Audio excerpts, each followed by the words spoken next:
Okay, assalamu alaikum. Am I audible?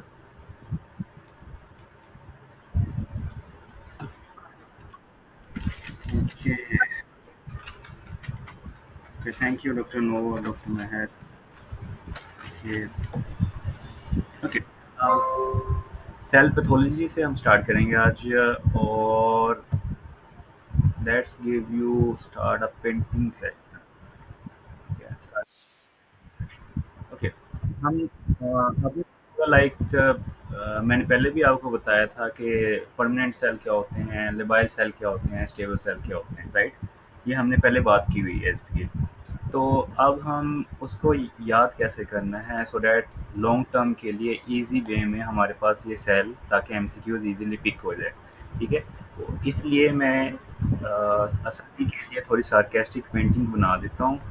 और वो आप अपने टेबल पे, जहाँ पे आपका टेबल बना हुआ है, जहाँ पे लिखा हुआ है थ्योरी, वहाँ पे आप ये ड्रा कर लिया करें और इजी हो जाता है. ठीक है. ओके. दो तीन तरह के सेल हैं हमारे पास. हमें हमारे पास परमानेंट सेल हैं. ठीक है. Permanent cell. और परमानेंट सेल को परमानेंट सेल क्यों कहते हैं? Because they never divide. ठीक है. They never divide. Permanent, once they get mature they never divide. Permanent, permanent cell. Okay. अब परमानेंट सेल को हमने याद कैसे करना है? ओके. परमानेंट सेल को याद कैसे करना है? Draw structure. Okay. ऐसे this is for example. Okay.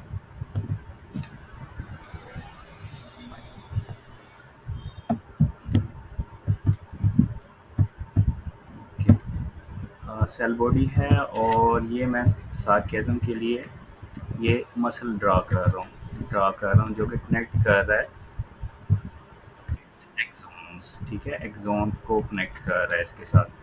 और ये न्यूरॉन्स जो हैं that is connected to the heart के साथ कनेक्ट है. Okay. Okay. That is for you can remember the permanent cells. ठीक है. परमानेंट सेल कौन कौन से होते हैं? ये आपके पास रिमेंबर पूरा स्ट्रक्चर न्यूरॉन है. न्यूरॉन का पूरा स्ट्रक्चर है. तो न्यूरॉन से ही हमने एक स्ट्रक्चर से सारे सेल याद करने होते हैं. उसके साइड पे हमारे पास मैंने लेंस ड्रा किए हुए हैं न्यूरॉन के सेल बॉडी के, to indicate that it is a lens. So permanent cell के अंदर हमारे पास कौन कौन से आते हैं? लेंस सेल आ जाते हैं. उसके बाद मैंने ड्रा किया है सेल बॉडी को एक्सोन के साथ, जो कनेक्ट करता है that is a muscle. This is a skeletal muscle. ठीक है. Skeletal muscle. सेकंड सेल जो है हमारे पास that is skeletal muscle. Okay. उसके बाद हमारे पास आ जाता है दैट इज न्यूरॉन्स. ठीक है. मैं इसको एक्सोन को पूरे स्ट्रक्चर को रिप्रेजेंट यहाँ पे कर रहा हूँ, न्यूरॉन्स. अच्छा, ये जो मैं इस तरह बात कर रहा हूँ, एक तो याद करने के हवाले से भी है और एक प्रायोरिटी वाइज के लिए भी है. ठीक है. मैं प्रायोरिटी भी बताऊंगा क्यों मैं इस तरह लिख रहा हूँ. और उसके बाद हमारे पास आ जाता है एंड पे that is the heart muscle. ठीक है. Heart. That is cardiac. Cardiac one. ठीक है. Cardiac one. So these are हमारे पास हैं that are the cell which are permanent cells. ठीक है. ओके. और एक और यहाँ पे मैं इसको रिप्रेजेंट करना चाहूँगा न्यूरॉन के एक्सोन के अंदर. मैं यहाँ पे रेड ब्लड सेल्स हैं which are going towards the heart. ठीक है. These are the red blood cells. ठीक है. Red blood cells. Okay. RBCs. Okay. अगर आपसे पूछे the permanent cell which cannot regenerate. ठीक है. which cannot regenerate. अगर रीजनरेट की बात करता है, ये सारे परमानेंट सेल्स होते हैं जो कि डिवाइड नहीं करते. which cannot regenerate, तो ये सीक्वेंस होगी. ठीक है. This will be the sequence. which cannot regenerate. MCQs. Permanent cells which cannot regenerate. ठीक है. Okay. People are saying something. कुछ इशू है? कोई इशू है?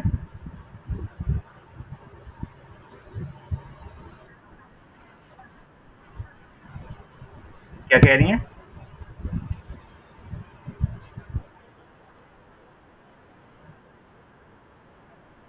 अच्छा, अच्छा, वो कब पूछ रहे हैं. ठीक है. आवाज़ सभी को नहीं आ रही? आ रही है, ठीक है। अच्छा, मैं ठीक हूँ, ठीक है, ओके फाइन। ओके, अगर आपसे पूछे the permanent cell which did not regenerate, तो सीक्वेंस क्या रखनी है आपने, ये वाली। सबसे पहले लेंस, ठीक है, उसके बाद स्केलेटल मसल, और उसके बाद न्यूरॉन, और उसके बाद कार्डियक, ठीक है। So remember this image, permanent cell, और उसके बाद which can not reproduce, permanent cell which can not reproduce. तो एक साइड पे मैंने रेड ब्लड सेल का लिखा हुआ है, इसी वजह से the permanent cell which did not reproduce, ठीक है, रिप्रोड्यूस, reproduce, reproduce, ठीक है। Okay, so these are the permanent cells, easy way to remember. ये आपने इमेज याद करनी है, जस्ट ओनली कौन कौन से होंगे, लेंस होगा, skeletal muscle, neuron and cardiac, ठीक है। एंड और अगर आपको वो कहता है कि विच डिड नॉट प्रोड्यूस, तो इनमें से ये आ जाते हैं, रेड ब्लड सेल आ जाएंगे। अच्छा, remember red blood cell and blood cell, actually वो एमसीक्यूज पूछता है, blood cell and epithelial cell are, blood cell and epithelial cell are the examples in वो नहीं epithelial, these are the labile cells, ठीक है। ब्लड सेल और epithelial cells जो होते हैं that are the labile cells। Blood cell के अंदर अगर वो जो एपिथेलियम होती है, जितनी भी इंटेस्टाइन की एपिथेलियम होती है, वो रिप्लेनिश होने जाती है बार बार, वियर एंड टीयर के बाद वो रीजनरेट होना शुरू हो जाती है, खराब हुई है फिर दोबारा रीजनरेट कर लेते हैं वो एपिथेलियम, ठीक है। So blood cell and epithelial cell are the labile, ठीक है, labile. Do not get confuse with the red blood cell and the blood cell, ठीक है। अगर रेड ब्लड सेल को स्पेसिफाई करके पूछता है, this is a permanent cell which did not reproduce. Red blood cell के अंदर न्यूक्लियाई होता है, रेड ब्लड सेल के नहीं होता, किस स्टेज के अंदर रेड ब्लड सेल का न्यूक्लियर खत्म हो जाता है, बाहर चला जाता है। यस, मैंने आपको याद किया, लेट नॉर्मोब्लास्ट, एल से फिर लेग लत्ता मारता है उस न्यूक्लियर को और वो बाहर निकाल देता है लेट नॉर्मोब्लास्ट के अंदर, ठीक है, लेट नॉर्मोब्लास्ट के अंदर। ओके फाइन, अब मैं उधर नहीं जा रहा, बस एक ही काफ़ी है। ओके, दूसरा हमारे पास है that is a stable cell, ठीक है। परमानेंट सेल याद हो गए, that is a stable cell. Stable cell कौन से होते हैं, जिनको नॉर्मली वो डिवाइड नहीं करते, वो जियो फेज के अंदर रहते हैं, जियो फेज के अंदर रहते हैं। जब हिट लगता है तो वो वापस सेल साइकिल के अंदर आ जाते हैं। आपको पता है ना, जियो फेज होता है, जी वन फेज होता है, और जी वन फेज के बाद कौन सा फेज आ जाता है, that is S phase, S phase आता है। ओके, और हमारे पास, okay, M phase and G two phase. Okay, okay, cell cycle के फेसिस, जी वन, ओके, ये हम बाद में पढ़ेंगे, अभी ठहर। अच्छा, स्टेबल की बात करते हैं। ओके, स्टेबल सेल कौन से होते हैं, these are the cell, okay, जो कि यस हेपेटोसाइट्स हैं, दूसरे भी याद करने हैं ना हमने, stable cell. Okay, how we can remember the stable cells. Okay, draw S, S आपने ऐसे ड्रा करना है, एंड अ लिटिल बिट और बोन ड्रा करनी है उसके ऊपर वाले साइड पे, ड्रा अ बोन, ठीक है, for example this is a bone, और यहाँ पे you are drawing a lymphocyte, okay, circle है, दैट इज लेम्फोसाइट शो कर रहा है, लेम्फ नोड और लेम्फोसाइट, ठीक है, दिस इज लेम्फोसाइट। ओके, जो नीचे वाला है that is an endothelial blood vessel है, दैट इज जो कि उसके एंडोथीलियल सेल हम शो कर रहे हैं, ठीक है, this are the endothelial cells. और जो यहाँ पे है, हम यहाँ से इसको लीवर, और यहाँ पे दैट इज हमारे पास पैरेन्काइमा, पेंक्रियास, और यहाँ पे that is a kidney, okay, a kidney. Okay, so कौन कौन से हमारे पास, this is a liver, okay, stable cells में कौन कौन से आ जाएंगे, दैट इज लीवर, और ये यहाँ पे पेंक्रियास, ये ऐसे पेंक्रियास, और ये किडनी, ठीक है, जो इसके साथ मैंने ड्रा किया, this is a kidney. Okay, okay, periosteal cell, kidney के पेरियोस्टियल सेल, ओके, जो बोन ड्रा की हुई थी मैंने। सो हमारे पास कौन कौन से स्टेबल सेल आ जाते हैं, that is periosteal cell of the kidney, ठीक है, पेरियोस्टियल सेल ऑफ किडनी, और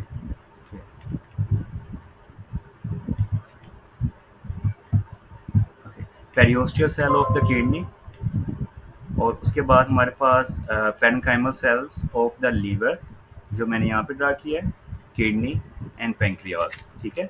लीवर, किडनी एंड पेंक्रियास, और प्रोक्सिमल कन्वोलेटेड ट्यूब्यूल के सेल भी वो दे देता है sometime, not specify the kidney, ठीक है, प्रोक्सिमल कन्वोलेटेड ट्यूब्यूल के भी दे देता है। अच्छा, उसके बाद lymphocytes, जो यहाँ पे मैंने सर्कल ड्रा किया lymph node की फॉर्म में, lymphocytes, और उसके बाद endothelial cells of the blood vessels, okay, lymphocytes and endothelial cell of blood vessels. So these are the stable cells, okay। और हमारे पास एक चीज, yes doctor Hamad, periosteal cell of bone, मैं कर देता हूँ, डू नॉट वरी, ठीक है। और हमारे पास, ओके, मैंने आपको जो है ना स्टेबल सेल से याद करवा रहा हूँ सारी चीज़ें कि स्टेबल सेल के अंदर कौन कौन से सेल्स आते हैं, ठीक है। तो मैंने सार्केस्टिक वे के लिए एस ड्रा किया, पहले एस ड्रा किया, S represented the stable and the other other thing is the smooth cell, ठीक है, okay. Stable and the smooth muscle cell, ठीक है, एस जो रिप्रेजेंट कर रहा है। अब मैंने एस को ही थोड़ी सी आर्क ड्रा किया है कि उसके जो ऊपर वाला था उसको मैंने बोन ड्रा कर दिया है, ऐसे bone, so that the upper जो उसका हेड है वो रिप्रेजेंट कर रहा है बोन को, ठीक है, एस वाले का।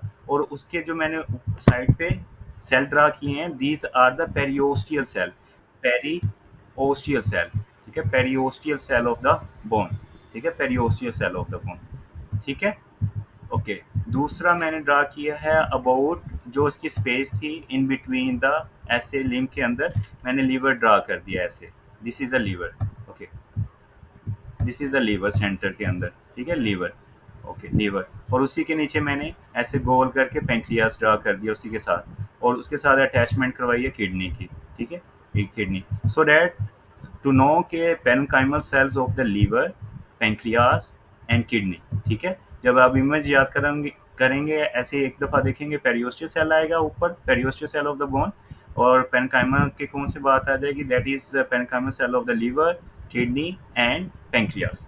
और उसके बाद हमारे पास ये जो सर्कल लैम्फ नोड की फॉर्म मैंने बनाने की कोशिश की है, और that is lymphocytes, lymph node integrating lymphocytes, ठीक है। और नीचे जो मैंने ब्लड वेसल ड्रा करने की कोशिश की है, ऊपर मैंने बोन ड्रा किया है, नीचे जो है that is a blood vessel, ऐसे मैंने ड्रा किया, that is a blood vessel. उसके अंदर मैंने सेल जो रिप्रेजेंट किए हैं जो एंडोथीलियल लाइनिंग पे है, दैट इज एंडोथीलियल सेल्स, ठीक है, these are the endothelial cells of the blood vessels, ठीक है। So as for smooth muscle, or these are the cells which are associated with stable cells, ठीक है, stable cell, okay। अक्सर MCQs के अंदर वो पूछ लेता है कि which of the following is a permanent cell, और वो हमारे पास हार्ट कार्डिक भी दे देता है, और हमारे पास वो दे देता है स्मूथ स्केलेटल मसल भी दे देता है। रिमेंबर ये यहाँ पे जो है that is a skeletal muscle, और यहाँ पे जो है that is a smooth muscle, ठीक है, स्मूथ मसल है जो स्टेबल में है। अच्छा, तो हम उसने ना ऑप्शंस के अंदर दोनों दे देता है, तो कार्डिक, बच्चे कंफ्यूज होते हैं सर क्या हमने कार्डिक को प्रायोरिटाइज करना है, नो, दोनों ही परमानेंट सेल होते हैं, that is error in the options के दोनों में से जो भी है हम उसको प्रायोरिटाइज करने हैं। हाँ, अगर वो स्टेम चेंज कर देता है like which of the following is a permanent cell and important for the survival of the body, ठीक है, अगर वो परमानेंट सेल की बात करता है और कहता है important for the survival of the body, so it's mean it is pointing toward the cardiac cell, ठीक है। वो अगर वो सिंपल ये पूछता है which of the following is a permanent cell, तो इनमें से कोई भी हो सकता है, ठीक है, कोई भी आ सकता है, red blood cell, lens, skeletal muscle, neurons and cardiac.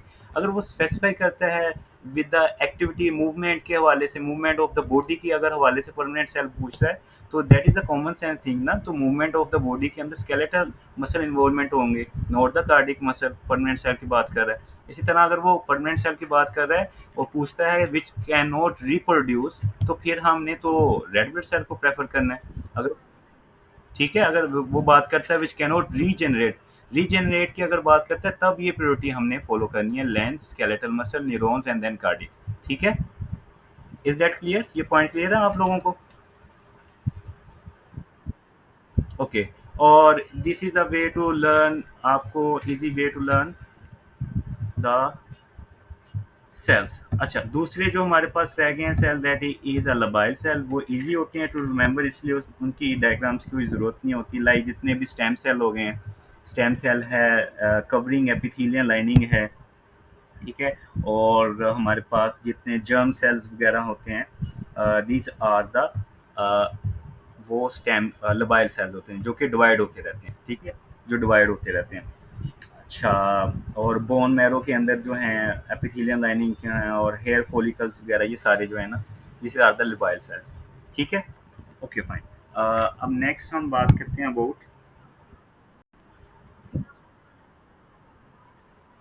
Okay, the endothelial cell lining of the blood vessel, these are the stable cell, जो नीचे मैंने ब्लड वेसल ड्रा की थी ऐसे, this is blood vessel draw की थी ना, okay, this is an S, और नीचे वाले जो थी इस तरह मैंने ब्लड वेसल ड्रा की नीचे के साथ, दिस इज ऐसे, ठीक है, और उसके साथ एंडोथेलियल लाइनिंग सेल ऐसे ड्रा किए मैंने, ओके फाइन। सो ये हमारे पास सेल हो गए। अच्छा, दूसरी हम बात करते हैं about the pathologies, pathologies,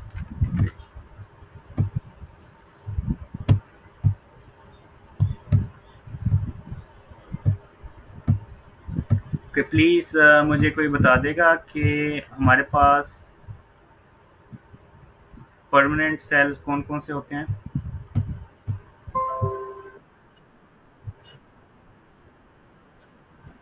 yes, cardiac muscle, और एंड आरबीसीज आल्सो, ठीक है। ओके, प्रायोरिटी वाइज हमने वो करनी है। अच्छा, दूसरी हमारे पास टर्म्स आ जाती हैं, लाइक डिफरेंट टर्म्स आती हैं जिसके अंदर, ओके, एमसीक्यूज आते हैं। हम बात करते हैं एट्रोफी के साथ। Atrophy, what is atrophy? Atrophy क्या होती है? ओके, रिमेंबर मैं आपके साथ पास पेपर डिस्कस कर रहा हूँ, नोट द टॉपिक्स, ठीक है। पास पेपर एमसीक्यूज डिस्कस कर रहा हूँ जो कि आए हुए हैं डबल एम एल के अंदर, इंपॉर्टेंट पॉइंट्स, और एसके के अंदर। ओके, एट्रोफी, एट्रोफी क्या होती है? देयर इज हमारे पास decrease in the size of, decrease in the size of the cell, ठीक है, उसको एट्रोफी कह देते हैं। ओके, ड्यू टू उसको अगर हमारे पास अगर सेल का फॉर एग्जांपल एक होती है, ड्यू टू मिस यूज़ की वजह से प्रॉपर उसका, अगर अक्सर एक्ट्रोफिक एमसीक्यूज आता है कि लिम्ब फ्रैक्चर हुई है, उस पर प्लास्टर ऑफ पेरिस हमने अप्लाई किया है, प्लास्टर ऑफ पेरिस अप्लाई करने के बाद जो लिम्ब का साइज डिक्रीज किया है, वो किसकी वजह से हुआ है? दैट इज एट्रोफी, ठीक है, वो एट्रोफी की वजह से होता है। या तो फिर वो प्रोटीन की वजह से पूछता है कि डिसयूज एट्रोफी उसको कहते हैं, डिसयूज एट्रोफी। यू नो, अगर हम मसल को इस्तेमाल ना करें तो हमारा मसल जो है वो वेट उसका डिक्रीज होना शुरू हो जाता है, ठीक है। तो इसी वजह से डिसयूज एट्रोफी उसको कहते हैं, डिसयूज एट्रोफी। या तो वो ऑप्शंस के अंदर ये पूछ लेता है प्लास्टर ऑफ पेरिस के हवाले से कि अप्लाई किया, उसके बाद क्या ऑप्शंस होगी? That is decrease actin and myosin formation, decrease actin and myosin formation, या डिक्रीज कॉन्ट्रैक्टाइल प्रोटीन फॉर्मेशन, ठीक है। These are associated with the scenario of limb fracture, या अपर या लोअर लिम्ब फ्रैक्चर, उसके बाद प्लास्टर ऑफ पेरिस अप्लाई किया है, और जो उसकी कंडीशन होगी उसके बारे में पूछता है कि वो जो डिक्रीज इन साइज हुआ है वो किसकी वजह से हुआ है?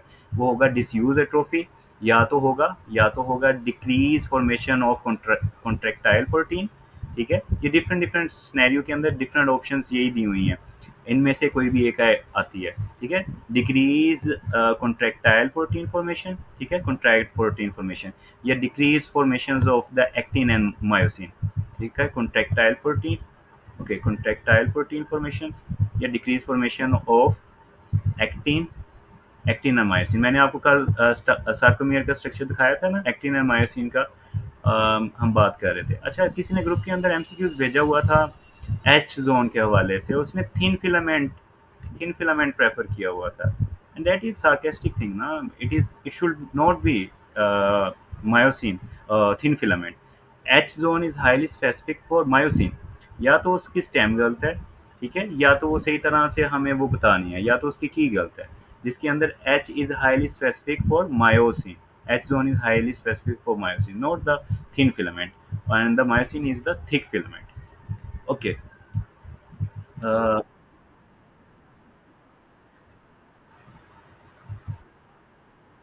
जी जी।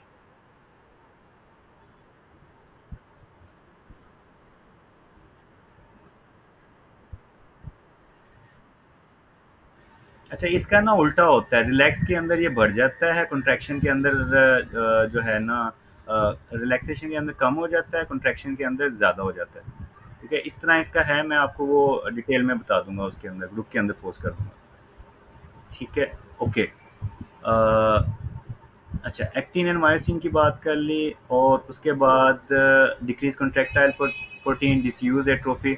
एक और एमसीक्यूज आता है जिसके अंदर वो कहता है कि जो फॉर एग्जांपल ये हमारे पास सब मैंडिबुलर ग्लैंड है, सब मैंडिबुलर ग्लैंड है, इसकी डक्ट की जो है ना, ओके, डक्ट, ओके, सब मैंडिबुलर ग्लैंड, इसकी डक्ट जो है, इसकी डक्ट वो ऑक्लूड हो गई है ड्यू टू स्टोन। ठीक है, स्टोन हो गया, डक्ट के अंदर स्टोन आ गया, तो इसका साइज डिक्रीज होगा bye which mechanism, the decrease in the size bye which mechanism of the submandibular gland,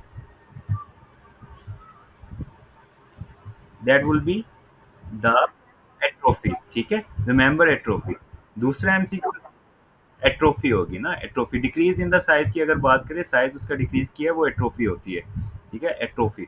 अच्छा, अगर आपके साथ आप कंफ्यूज कर देते हो इस एमसीक्यूज को इसके साथ, कि वो पूछता है कि जो पेरोटिड ग्लैंड है, चाहे जो भी ग्लैंड हो, प्रोटिड हो, सब मैंडिबुलर हो, लेकिन वो ऑप्शंस के अंदर उसने ना सिनेरियो इस तरह पूछा हुआ है, प्रोटिड ग्लैंड है, ठीक है, उसकी डक्ट obstruct हुई है by the stone, and which of the following mechanism causing the cell death of the parotid gland, causing the cell death, कौन से मैकेनिज्म से होगी,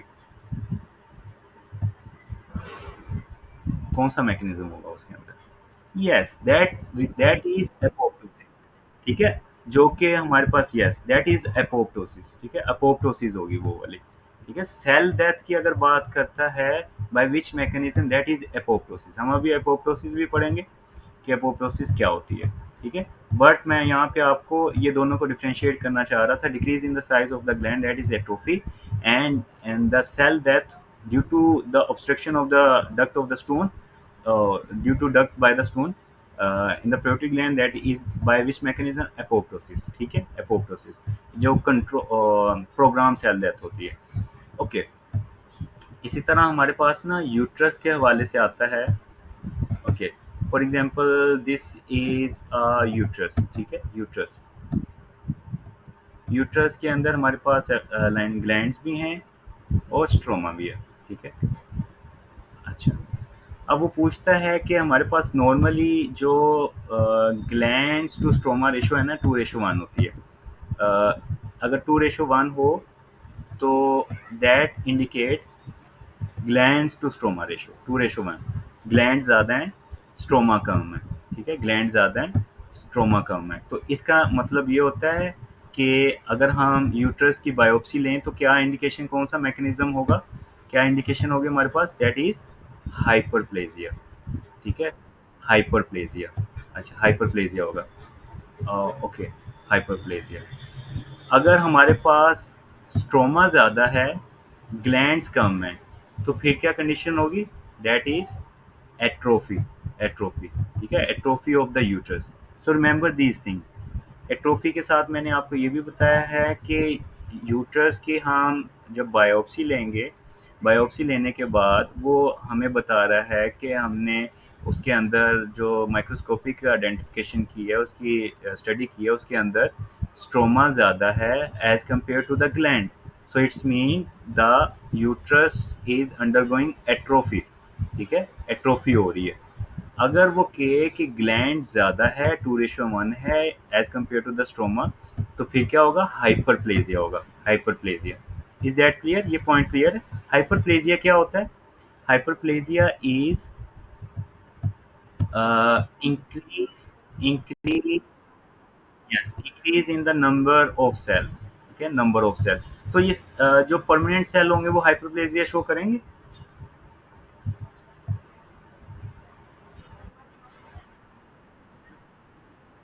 यस, परमानेंट सेल, जो परमानेंट सेल होंगे ना, जितने भी हमने पढ़े हैं परमानेंट सेल, उनकी हाइपरट्रोफी होती है। ठीक है, क्योंकि वो डिवाइड नहीं कर पाते। हाइपरप्लेजिया कभी भी नहीं होगा परमानेंट सेल के अंदर, एक चीज होगी। तो इसीलिए जब भी हार्ट की मैनिफेस्टेशन आती है, उसका मास इंक्रीज होता है हाइपरटेंसिव पेशेंट के अंदर। हार्ट के अंदर हाइपरटेंसिव है और उसका मास ज्यादा इंक्रीज किया, ऑप्शन के अंदर आपके पास हाइपरट्रोफी हाइपरप्लेजिया हो या अकेला हाइपरट्रोफी हो, किसको प्रेफर करेंगे? That will be hypertrophy, not hypertrophy and hyperplasia. क्यों? क्योंकि this is the permanent cell, हर cell are the permanent cell, they never divide. ठीक है, once they get mature. Hypertrophy होती है इन द हाइपरटेंसिव पेशेंट्स के अंदर, नॉट हाइपरप्लेजिया। लेकिन कुछ ऐसे होते हैं जिनके अंदर हाइपरट्रोफी एंड हाइपरप्लेजिया दोनों हो जाते हैं। वो कौन से होते हैं? लाइक एग्जांपल के अंदर हमारे पास ब्रेस्ट आ जाता है। ठीक है, ब्रेस्ट आ जाता है और उसके बाद यूट्रस लाइनिंग आ जाती है in the pregnancy. There is both increase in the हमारे पास number of the cells and also in the size of the cell. ठीक है, हाइपरट्रोफी जिसको increase in the size of cell कहते हैं। अच्छा, ओके, जो ठीक है, हाइपरट्रोफी के अंदर ये भी पूछता है कि सेल का साइज इंक्रीज हो जाता है, which of the following is increase in hypertrophy? Increase in hypertrophy, remember that is the DNA that is increase in the hypertrophic cell, increase in the DNA hypertrophy। अच्छा, दूसरी चीज हम बात कर रहे थे अभी, एट्रोफी की बात कर ली है, और उसके बाद हम बात करते हैं अबाउट हाइपरप्लेजिया। ठीक है, हाइपरप्लेजिया में इंक्रीज नंबर ऑफ सेल हो गया, और हाइपरप्लेजिया जो हमारे पास लेबाइल सेल्स होते हैं या स्टेबल सेल्स होते हैं, वो हमारे पास हाइपरप्लेजिया करवा सकते हैं। जैसे रिमेंबर, ये जो हमारे पास सेल, जी जी, जी जी, हाइपरट्रोफी इंक्रीज इन साइज जो होते हैं, okay, that is hypertrophy, hypertrophy. Okay, hyperplasia के अंदर क्यों कह रहे हूँ इन द, वो तो सेल डिवाइड कर जाएगा ना डॉक्टर साहब, तो दोनों सेल के अंदर होगा ना, increase in the hyper in the in the hypertrophic cell, which of the following is increase. ठीक है, that is DNA is increase in the cell. ठीक है, ओवरऑल डीएनए की बात नहीं कर रहा in the body, that is in the cell के अंदर की बात कर रहा हूँ। ठीक है, ओके, दैट इज लीवर। ठीक है, लीवर जिसको हम अगर एक कट कर दें, कट किया लीवर को, वो पूछता है कि regeneration of the liver is done by किस मैकेनिज्म से होगी?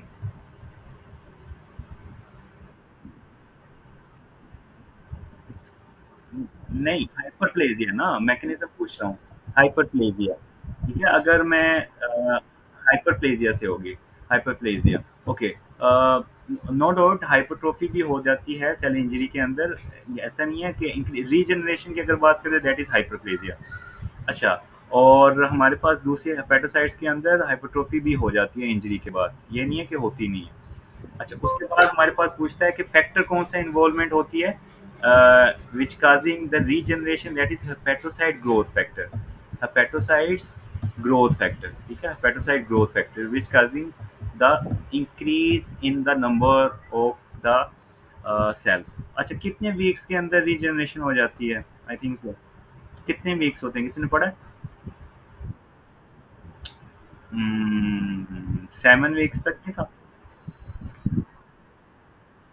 7 to 10 days, okay, okay, please check it again. ठीक है, इसको दोबारा चेक कीजिएगा।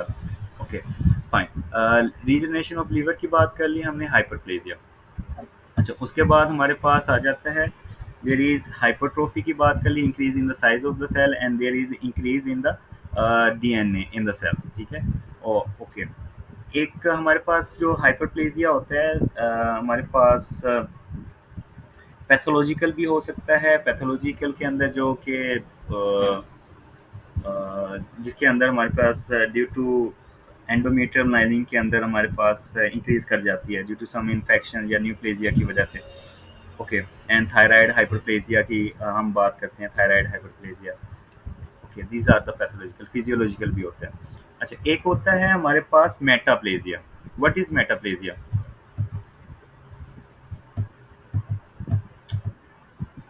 मेटा अच्छा मेटाप्लेजिया होता है। अच्छा, metaplasia is change in the epithelium layer, ठीक है। मेच्योर जो एपिथेलियम लाइनिंग होती है वो चेंज हो जाती है into the other epithelium lining, ठीक है। ड्यू टू सम स्ट्रेस की वजह से, ड्यू टू एनवायरमेंटल स्ट्रेस की वजह से, या ड्यू टू एबनॉर्मल कंडीशंस की वजह से, जो मेच्योर एपिथेलियम लाइनिंग है वो दूसरी जो मोर परसिस्टेंट है, रेजिस्टेंट टू द सिचुएशन के जो सिचुएशन को परसिस्ट कर सके, उसको अडेप्ट कर लेते हैं। Actually metaplasia is an adaptive phenomena, ठीक है, जो कि स्ट्रेस की वजह से अपने आप को अडेप्ट कर लेती है, लाइक एपिथेलियम, जैसे बैरेट एसोफेगस की बात करते हैं हम, मैं डिटेल में हम बात करते हैं इसके बारे में। अच्छा, this is a change in function morphological and functional change हो जाता है एपिथेलियम का, morphological and functional, okay.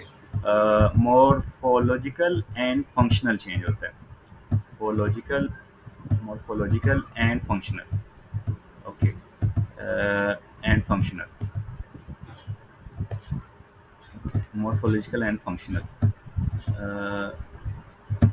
Function. अच्छा, इसके अगर हम बात करें एसोफेगस की, for example this is N oesophagus, oesophagus, और यहाँ पे दिस इज अ स्टमक, ठीक है, स्टमक है यहाँ पे, ओके। प्लीज टेल मी कि एसोफेगस की लाइनिंग के एपिथेलियम, अच्छा हिस्टोलॉजी हमने नहीं पढ़े। एसोफेगस की लाइनिंग होती है स्ट्रेटिफाइड स्केमस, ये भी मैं आपको याद दूंगा, डिफरेंट एपिथेलियम्स, स्ट्रेटिफाइड स्केमस, केराटिनाइज, ठीक है। केराटिनाइज, केराटिनाइज कौन सी होती है, that is moist, stratified squamous keratinize. Due to some reason अगर लोअर एसोफेजियल स्फिंक्टर वीक हो गया है, या ड्यू टू एक्सेसिव एसिडिटी की वजह से देयर इज जर्ड हो रही है, जर्ड हो रही है एसिडिक इन्वायरमेंट, तो जर्ड होने की वजह से ये जो एपिथेलियम है स्ट्रेटिफाइड स्केमस केराटिनाइड एपिथेलियम है, ये it gonna convert into the epithelium which can resist the high acidity. वो कौन सी होती है, दैट इज सिंपल कलमनर, ठीक है, जो कि हमारे पास स्टमक की होती है, स्टमक की एपिथेलियम होती है सिंपल कलमनर एपिथेलियम। सो ये जो चेंज इन एपिथेलियम आया, फंक्शनल एंड मॉर्फोलॉजिकल चेंज, इसको हम कहते हैं मेटाप्लेजिया, और इस कंडीशन को कहते हैं बैरेट एसोफेगस, ठीक है, बैरेट एसोफेगस, जो कि ड्यू टू एक्सेसिव एसिडिटी की वजह से हमारे पास normal epithelium is change into the other epitheliums which is more protective, ठीक है, स्केमस। और फिर अगर ये पूछता है कि either this is a reversible change और इरिवर्सिबल चेंज, रिवर्सिबल होगी या रिवर्सिबल। अच्छा, रिमेंबर कि it metaplasia can be reversible or can be irreversible. It is not necessary कि metaplasia is always reversible और metaplasia is always irreversible. जो reversible होते हैं that is epithelial change, ठीक है, जो एपिथेलियल चेंज है जो अभी बैरेट एसोफेगस के अंदर होती है, एपिथेलियल चेंज जो होती है दैट कैन बी रिवर्सिबल, ठीक है, एपिथेलियल चेंज। बट जो मेसेंकाइमल चेंज होती है दैट, जो कि फाइब्रोब्लास्ट होता है, जो कि कॉन्ड्रोब्लास्ट में कन्वर्ट हो जाता है, वो इरिवर्सिबल होती है, ठीक है।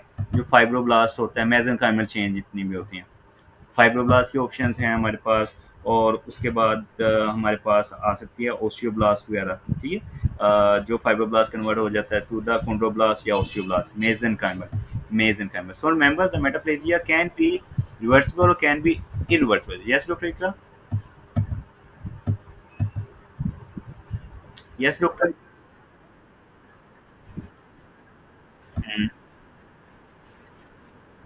Okay, yes, stratified squamous non keratinize, thank you doctor Iqra. Okay, stratified squamous non keratinize, अच्छा दिस इज द मॉइस्ट, ठीक है, मॉइस्ट होती है, non keratinize is moist, keratinize is dry, ठीक है। तो जो केराटिनाइज होती है दैट इज ड्राई, जो केली केराटिनाइज होती है, तो वो हमारे पास वो वाली जगह पे होती है जहाँ पे रेजिस्टेंस हमने करना होता है, लाइक ये सोल फुट, फुट पे ऊपर जिस पे हाई प्रेशर एरिया होती है, वो ड्राई ड्राई होती है हमारे पास, स्किन की जैसे है, ओके। जो हमारे पास एसोफेगस है उसको हमने मॉइस्ट रखना होता है, that is non keratinize. Okay fine, thank you doctor Iqra. Okay जी, एपिथेलियल एंड मेसेंकाइमल, ठीक है, हमने ये दोनों बात कर ली। अच्छा, दूसरी हम बात करते हैं मेटाप्लेजिया के, एमसीक्यूज आता है सिनेरियो, एक बंदे को हिट लगा है थाई पे या अपर लिम्ब पे, उसके बाद उसको स्वेलिंग हुई है, ऐसी स्वेलिंग हो गई है, फॉर एग्जांपल ये उसका लिम्ब है, ठीक है, अपर लिम्ब है, उसकी स्वेलिंग हो गई है यहाँ पे। और स्वेलिंग होने के बाद सम टाइम वो कहता है ब्लड वेसल भी है और ट्रेबिकुली ऑफ बोन भी है, ठीक है।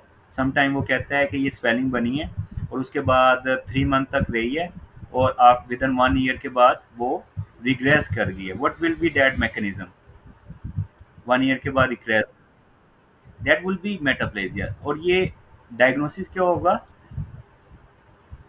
मायोसाइटस ossificans, myositis ossificans, myositis ossificans, okay. Myositis, myositis ossificans. अच्छा, ये क्या होता है कि इसके अंदर, yes, formation of bone in the muscles, ossificans, इसको मायोसाइटस ओसिफिकेंस कहते हैं, ठीक है। दिस फिनोमिना इज नो, और जिस मैकेनिज्म के थ्रू ये बनती है उसको कहते हैं मेटाप्लेजिया। ये क्या होता है? इसके दो आइडेंटिफिकेशन फीचर होते हैं, ट्रेबिकुली जो कि बोन के अंदर प्रेजेंट होती हैं वो मसल के अंदर बन रही हैं, और या तो फिर ये जो हड्डी बनी है उसमें हार्ट स्वेलिंग की बात कर रहा है जो कि रिग्रेस कर गया after with the passage of time, और खुद ब खुद ही, क्योंकि रिवर्सिबल हमने बात की था ना, this is a reversible phenomena, epithelial change, okay. जो मसल के अंदर आ जाती है, चेंजेस हड्डी की तरह चेंज बन जाती है ड्यू टू एक्सेसिव ट्रॉमा की वजह से, मसल के अंदर मायोसाइटस ओसिफिकेंस कह जाते हैं। अगर मैकेनिज्म पूछे वो कौन सा होता है, दैट इज मेटाप्लेजिया, ठीक है, मेटाप्लेजिया। अच्छा, एक और एमसीक्यूज आता है, वो कहता है कि जो हमारे पास ये स्टमक है, this is a stomach, stomach के अंदर हमारे पास नॉन स्पेशलाइज्ड सेल हैं, नॉन स्पेशलाइज्ड सेल हैं with goblet cells, with goblet cells. So tell me what is the mechanism involved here? कौन सा mechanism होगा? Non specialized cells हैं of the stomach along with goblet cells. Yes, that will be metaplasia. Why metaplasia? एक तो हमारे पास non specialised sales की बात कर रहा है, that is, that are not highly matures, और जो हमारे पास लाइक इनहेबिटेंट सेल्स होने चाहिए, मैच्योर गैस्ट्रिक सेल होने चाहिए जो कि सिंपल कलमनर है। नॉन स्पेशलाइज सेल्स हैं लाइक वो सिंपल कलमनर के अलावा कोई और सेल हैं, और गोबलेट सेल पाए जा रहे हैं जो कि हमारे पास नॉर्मली स्टमक के अंदर प्रेजेंट नहीं होते, these are present in the small intestine, ये म्यूकस प्रोडक्शन करवाते हैं ना। So what do you perceive from here? यहाँ पे ये प्रोटेक्टिव मैकेनिज्म कर रहा है, स्टमक प्रोटेक्टिव मैकेनिज्म कर रहा है, ठीक है, तो to prevent from the excessive acidity, acidity बहुत ज़्यादा है, वो प्रोटेक्शन करने के लिए उसने जो है ना कुछ गोबलेट सेल में कन्वर्जन करवा दी सेल्स को, और गोबलेट सेल क्या करवाते हैं, म्यूकस प्रोडक्शन करवाती हैं, और म्यूकस हमें प्रिवेंट करता है from the there is excessive acidity, acidity के साथ, ठीक है, म्यूकस लाइनिंग जो हो जाती है, जो कि नॉर्मल फिनोमिना होता है इंटेस्टाइन का, नॉट ऑफ द स्टमक, ठीक है, स्टमक के अंदर नहीं गोबलेट सेल पाए जाते। सो दैट्स व्हाई हम कहते हैं मेटाप्लेजिया, ओके।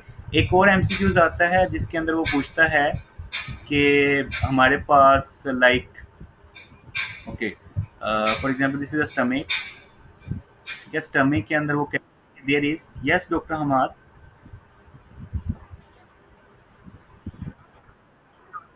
अच्छा, स्क्रीन नहीं शेयर हो रही, और बाकियों को किसी और को मसला है स्क्रीन का, please let me know.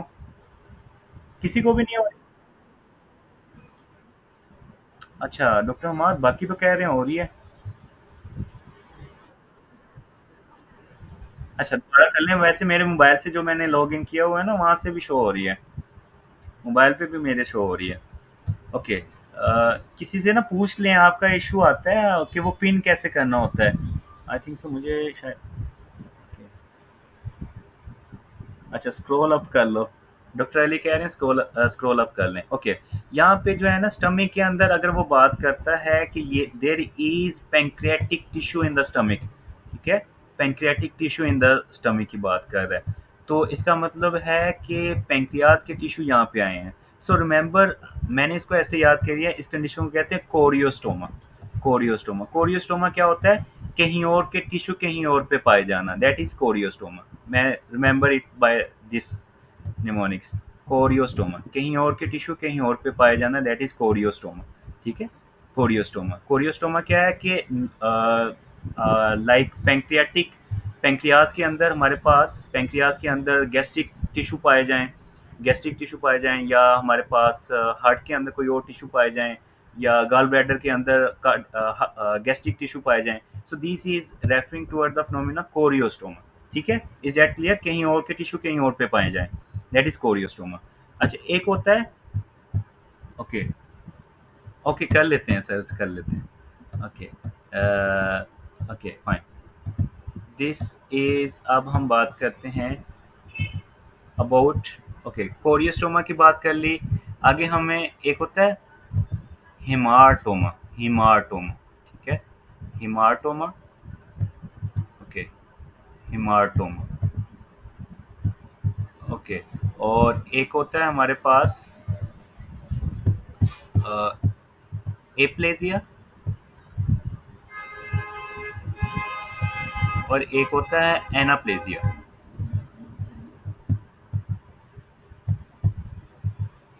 एनाप्लेजिया,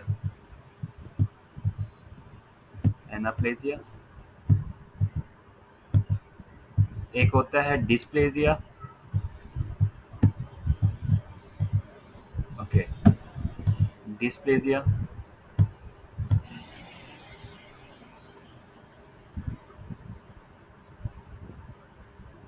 dysplasia, okay.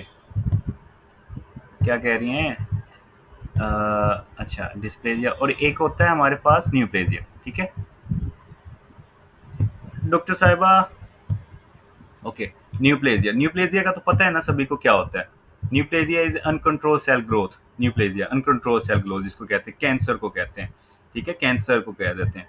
अच्छा, एक होता है हमारे पास, ओके, जो डिस्प्लेजिया होती है ना, प्री कैंसर स्टेज होती है, डिस्प्लास्टिक सेल जिसको कहते हैं। यूट्रस के अंदर जो हमारे पास आते हैं डिस्प्लास्टिक सेल, काइलोसाइट्स भी कहते हैं। काइलोसाइट्स, काइलोसाइट्स, काइलो काइलोसाइट्स, ठीक है, काइलोसाइट्स। अक्सर जो एमसीक्यूज में काइलोसाइट्स की बात कर रहा होता है, वो पूछता होता है कि कौन सा फिनोमिना है जिसके अंदर ये काइलोसाइट प्रेजेंट होते हैं, वो डिस्प्लेजिया होता है। डिस्प्लेजिया होता क्या है? काइलोसाइट्स। अच्छा, डिस्प्लास्टिक सेल जो हमारे पास यूट्रस के अंदर पाए जाते हैं उनको काइलोसाइट कहते हैं। दीज आर वो सेल जो कि एबनॉर्मल इन शेप है, जो कि प्लियोमॉर्फिज्म शो करते हैं। एबनॉर्मल इन शेप, एक दूसरे में उनकी शेप एक तरह की नहीं है, प्लियोमॉर्फिज्म कहते हैं उसको। ठीक है, प्लियोमॉर्फिज्म, दोनों की शेप एक तरह की नहीं है। ठीक है, और या कि पोलैरिटी चेंज है उनका, एबनॉर्मल इन शेप है, पोलैरिटी उनकी चेंज है, जो कि नॉर्मल पोलैरिटी नहीं है। तो वो वाले सारे जितने भी सेल्स होंगे, दैट इज डिस्प्लास्टिक सेल। और जो स्पेसिफिक सेल होते हैं इन द यूट्रस के अंदर, दैट इज उनको काइलोसाइट्स कहते हैं। इसी तरह होता है carcinoma in situ. Carcinoma in situ, जो रिमेंबर, अगर हमारे पास जो बात कर रहा होगा ना कि एपिथेलियल लाइनिंग के अंदर डिस्प्लास्टिक सेल्स हैं, and it did pleomorphism show कर रहे हैं, epithelial lining, complete epithelial lining. Dysplastic cell जो हैं डिस्प्लेजिया शो करवा रहे हैं, एपिथेलियल लाइनिंग। और बेसमेंट मेम्ब्रेन जो है इन्वेड नहीं है, बेसमेंट मेम्ब्रेन इन्वेड नहीं है। तो ये कौन सी कंडीशन होगी इन एमसीक्यूज के अंदर? यस, रिमेंबर कि वो कहता है कि there is a pleomorphism of the entire epithelium but intact basement membrane. तो आपने dysplasia, which of the following changes occur, या वो एमसीक्यूज पूछे which of the following phenomena is present. ठीक है, तो आपने कार्सिनोमा इन साइटो कहना है, not just only the dysplasia. ठीक है, बिकॉज बेसमेंट मेम्ब्रेन को उसने मेंशन जब भी करेगा, तो आपने कार्सिनोमा इन साइटो को प्रेफर करना है, not the just only the dysplasia. Okay, दूसरा हमारे पास आ जाता है एनाप्लेजिया। अच्छा, एनाप्लेजिया,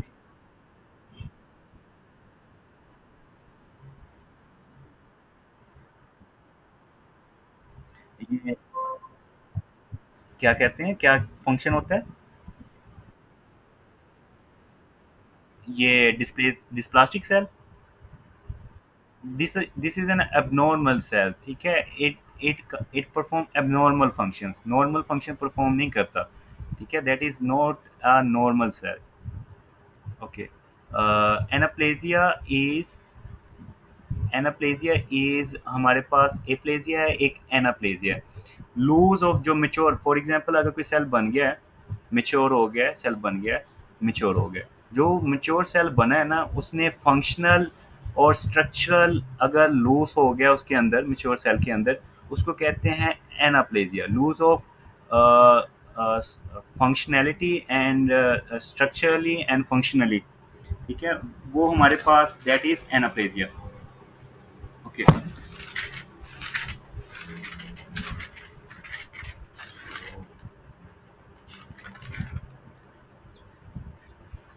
अच्छा, हमारे पास ये जो मेच्योर सेल है ना, इसका फंक्शनली एंड स्ट्रक्चरली डिफरेंशिएशन जो लूज हो जाती है, फंक्शनली एंड स्ट्रक्चरली डिफरेंशिएशन जो मेच्योर सेल है उसकी। ठीक है। Okay, that is anaplasia. ठीक है। एप्लेजिया क्या होता है? एम्ब्रियोलॉजिकली जो सेल मिच्योर हो रहा है ना, एम्ब्रियोलॉजिकली वो मिच्योर हो रहा है जो, वो ही हमारे पास एब्सेंट हो जाए। ठीक है, एम्ब्रियोलॉजिकली अगर कोई सेल है वो उसने मिच्योर होकर हमारे पास लिम्ब बनाने हैं, हार्ट बनाने हैं या डिफरेंट स्ट्रक्चर बनाने हैं। ठीक है, अगर वो वहाँ पे ही डिफेक्ट आ रहा है, एम्ब्रियोलॉजिकल डेवलपमेंट के अंदर ही उसको डिफेक्ट आ रहा है, तो वो उसको कहते हैं एप्लेजिया। एज अ रिजल्ट हमारे पास एब्सेंस ऑफ ऑर्गन्स होगा, स्ट्रक्चर या ऑर्गन एब्सेंट होगा। सो एब्सेंस ऑफ ऑर्गन या स्ट्रक्चर हमारे पास कौन सा फिनोमिना कहलाएगा? That is aplasia. ठीक है, एप्लेजिया वो मिच्योर नहीं होता, एप्लेजिया के अंदर मिच्योर नहीं होते हैं, एम्ब्रियोलॉजिकल रीजन के अंदर ही उनमें डिफेक्ट होना शुरू हो जाता है। That's why the absence of glands and organs जो दैट इज एप्लेजिया। ठीक है, इज दैट क्लियर? एप्लेजिया और एनाप्लेजिया में डिफरेंट क्लियर है? ओके। जो हेमाटोमा होता है ना, जो फाइब्रस, अच्छा, रिमेंबर हेमाटोमा से हेफाहेजर्ड ग्रोथ, हेफाहेजर्ड ग्रोथ, बेढंगी सी ग्रोथ, हेफाहेजर्ड कहते हैं बेढंगी सी ग्रोथ, हेफा हेफाहेजर्ड ग्रोथ। ठीक है, हेफाहेजर्ड ग्रोथ, अच्छा, बेढंगी की जो ग्रोथ होती है। सो इरेगुलर जो लोकलाइज टिश्यू की इरेगुलर कनेक्टिव टिश्यू ग्रोथ है ना, irregular growth of localise tissue, connective tissues की, जैसे irregular growth of localise connective tissues, जैसे कि फाइब्रोब्लास्ट हो गए, कनेक्टिव टिश्यूज हो गए, और इन द ब्रेस्ट फाइब्रोएडिनोमा है in the breast, connective tissues की, जितनी भी कनेक्टिव टिश्यूज की इरेगुलर हेफाहेजर्ड ग्रोथ है कनेक्टिव टिश्यूज की, like fibroadenoma of the breast, that is haematoma. ठीक है, haematoma, fibroadenoma of the breast जैसे एक है fibroadenoma. Okay, is that clear? Adenoma, ये क्लियर है पॉइंट? ओके, फाइब्रोएडिनोमा, हेपाहाइजर्ड या irregular grow of localised tissues, जैसे कि कनेक्टिव टिश्यूज की अगर एबनॉर्मल इरेगुलर ग्रोथ हो रही है, that is haematoma. Okay fine. ठीक है। अच्छा, एक अगर एच का पेशेंट है, एचआईवी का पेशेंट है, इन्फेक्टेड है, उसके फोलिक लेम्फ नोड की बायोप्सी की है हमने, एचआईवी का पेशेंट है, लेफ्ट नोड की बायोप्सी की है, lymph node की। ठीक है, तो हमें क्या मिलेगा in the lymph node biopsy of the that patient? Follicular hyperplasia, remember follicular hyperplasia would be present in that patient। ठीक है, इसी तरह वो कहते हैं एचआईवी का पेशेंट है जो जिसकी हमने lymph node की बायोप्सी की है, कौन सा फिनोमिना मिलेगा कि बायोप्सी के अंदर हमें क्या मिलेगा? That is follicular hypertrophy। Okay.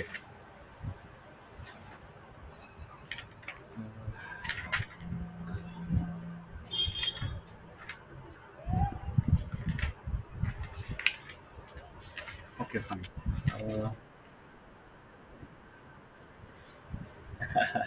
General pathology ये सेल पैथोलॉजी के अंदर आती है ना डॉक्टर साहबा। एक्चुअली ये general.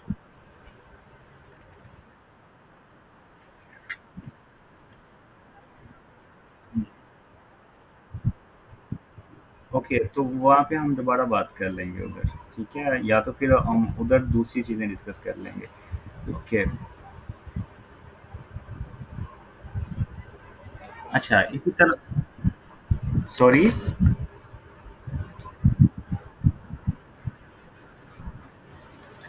That is hyper follicular hyperplasia, sorry, follicular hyperplasia. ठीक है, hyperplasia not hypertrophy, that is hyperplasia. Okay, follicular hyperplasia. ठीक है, हाइपरप्लेजिया वो होता है उसमें, हाइपरप्लेजिया। Okay, follicular hyperplasia. अच्छा, दूसरी हमारे पास एक एमसीक्यूज आता है कि एक बंदा है वो बहुत ज़्यादा खाता है फैटी फूड। ठीक है, फैटी फूड खा रहा है, कोई एक्सरसाइज वगैरह नहीं कर रहा, और उसकी हमें बायोप्सी पे क्या फाइंडिंग आएगी, और या हमारे पास कौन सी चेंजेस मिलेगी उस पेशेंट के अंदर, फैटी फूड ले रहा है और सेडेटरी लाइफस्टाइल है। दैट इज यूएसएमएल का इस तरह क्वेश्चन आया था, that is hypertrophy of steatocytes. ठीक है, हाइपरट्रोफी ऑफ स्टीएटोसाइट्स, के जो स्टीएटोसाइट्स हैं, फैट फॉर्मिंग जो सेल्स हैं, दैट इज हाइपरट्रोफी हो जाती है steatocytes, hypertrophy of steatocytes. Okay, hypertrophy of steatocytes. अच्छा, व्हाट एक और चीज, स्टीएटोसाइट्स, स्टीएटोसाइट्स। अच्छा, एक और चीज कि इस्कीमिया क्या होता है, what is ischaemia, what is infarction. Ischaemia क्या होता है और इन्फाक्शन क्या होता है? Okay, yes doctor Ali, yes doctor Ali, you are right कि हमारे पास, ओके, इस्कीमिया के अंदर there is compromise blood flow to the tissues. ठीक है, टिश्यूज के अंदर हमारे पास कंप्रोमाइज ब्लड फ्लो हो जाते हैं। इस्कीमिया के अंदर देर इज डिक्रीज और कंप्रोमाइज ब्लड फ्लो अंदर हो जाता है, और उसको हम इस्कीमिया कहते हैं। और हमारे पास जो इन्फॉक्शंस होता है, there is completely loss of blood supply to the organs, as a result there is necrosis of that organ। ठीक है, उसको नेक्रोसिस जो हो रही होती है, दैट इज इन्फॉक्शन। ठीक है, रेड एंड वाइट इन्फॉक्शन बाद में बात करेंगे, एज द डॉक्टर साहबा से कि जनरल पैथोलॉजी अभी करनी है। अच्छा, अच्छा उधर बात करेंगे, लेकिन रिमेंबर हेयर यहाँ पे जो आपने स्कीमिया और इन्फॉक्शन का थोड़ा सा डिफरेंस आपको आना चाहिए। अच्छा, दूसरा हमारे पास इन्फॉक्शन के अंदर नेक्रोसिस होती है। ठीक है, नेक्रोसिस होती है, नेक्रोसिस हो रही है, हमने पढ़ी हुई है, डिफरेंट नेक्रोसिस पढ़ी होती है। कौन कौन सी नेक्रोसिस पढ़ी हुई है? कोगुलेटिव नेक्रोसिस पढ़ी हुई है हमने, जो कि इन्फॉक्शन के रिजल्ट में होती है। और okay, okay, one by one चलते हैं सारे पे। कोगुलेटिव कहाँ कहाँ पे होती है, coagulative necrosis? Okay, heart and kidney. इसी तरह डबल ए में एमसीक्यूज दिया हुआ, उसके अंदर दोनों ऑप्शन उसने दी हुई हैं, heart and kidney. Remember again, दोनों में से कोई भी एक आएगा तो वो सॉलिड ऑर्गन के अंदर कोगुलेटिव नेक्रोसिस शो करवाता है। Do not get confuse. ठीक है, हार्ट एंड किडनी में से दोनों में से एक। ठीक है, हार्ट एंड किडनी। अच्छा, एक हार्ट से मुझे याद आया, एक होता है कि हाँ, रिवर्सिबल एंड इरिवर्सिबल नेक्रोसिस हमने नहीं पढ़ा, वो भी पढ़ना है, प्लीज लेट मी नो। ठीक है। अच्छा, कोगुलेटिव मुझे याद करवाइएगा अभी। अच्छा, नेक्रोसिस कोगुलेटिव जो होती है, that is in the heart and kidney के अंदर। ठीक है, heart and kidney, solid organ, heart and kidney. अच्छा, लिक्विफैक्टिव किसके अंदर होती है? ओके, और यस, ब्रेन एब्सेस। सारों ये ब्रेन एब्सेस तो कॉमन है, एक और अगर कोई बता देगा that will be good. Brain के अंदर होती है लिक्विफैक्टेड, दैट, अच्छा, ब्रेन के अंदर होती है, और एब्सेस के अंदर होती है, और okay, liquefactive, okay, yes, pancreas में वो होती है doctor Ali, you are right. Abscess के अंदर होती है, ब्रेन के अंदर होती है, और wait gangrene, okay, wait gangrene के अंदर। ठीक है, wait gangrene, yes, that is great. Okay, wait gangrene के अंदर, dry gangrene and wait gangrene, the most common complications of diabetic food is, okay, that is dry gangrene. अगर पूछे diabetic food is example of weight gangrene, जो diabetic foot है वो example है wait gangrene की। Common complication of diabetics की अगर पूछे, दैट इज ड्राई गैंग्रीन, क्योंकि ड्राई गैंग्रीन पहले हो रही होती है और वेट गैंग्रीन बाद में होती है। अगर वो वेट डायरेक्ट पूछे कि diabetic foot is an example of weight gangrene, वो वेट गैंग्रीन की होती है। ठीक है, अगर सुपर इन्फोज ड्राई गैंग्रीन में कौन सी नेक्रोसिस हो रही होती है? कोगुलेटिव। ठीक है, कोगुलेटिव हो रही होती है, सुपर इम्पोज इन्फेक्शन की वजह से हमारे पास जो वेट गैंग्रीन हो रही है उसमें लिक्विफेक्टिव हो रही होती है। ठीक है, लिक्विफेक्टिव वेट गैंग्रीन। अच्छा, उसके बाद हमारे पास आ जाती है कि दैट इज, इसी तरह अगर मैं बंदे को कोई ब्लेड लगा है स्किन के ऊपर, एब्सेस बन गया है, और उसके अंदर हमारे पास कौन सा ऑर्गेनिज्म होगा मोस्ट लाइकली? ओके, स्टेफोरियस, तो कोगुलेट नेगेटिव होगा, या फिर कैटलेस नेगेटिव होगा, क्या होगा? स्टेफोरियस होगा। यस रिमेंबर, जो स्टेप ओरियस है मैंने आपको पहले बताया था, that is coagulate positive and catalase also positive. जितने भी स्टेफोकोकस हैं दे आर कैटलेज पोस्टिव, ठीक है, they are catalase positive. Okay. बाकी आई थिंक सो आपको याद होंगे दूसरे जो कैटलेज कोगुलेज नेगेटिव होते हैं, ठीक है, सेप्रोफेटिकस एंड एपिडर्मिटिस। ओके। और ठीक है, लिक्विफैक्टिव के बाद फैट नेक्रोसिस इसके अंदर हो रही होती है। Fat necrosis, okay. पैंक्रियाटाइटिस के अंदर हो रही होती है, पैंक्रियाटाइटिस के अंदर हो रही होती है। और हमारे पास ट्रोमेटिक ब्रेस्ट इंजरी, ठीक है, ट्रोमेटिक ब्रेस्ट इंजरी के अंदर हो रही होती है। और हमारे पास और तीसरा,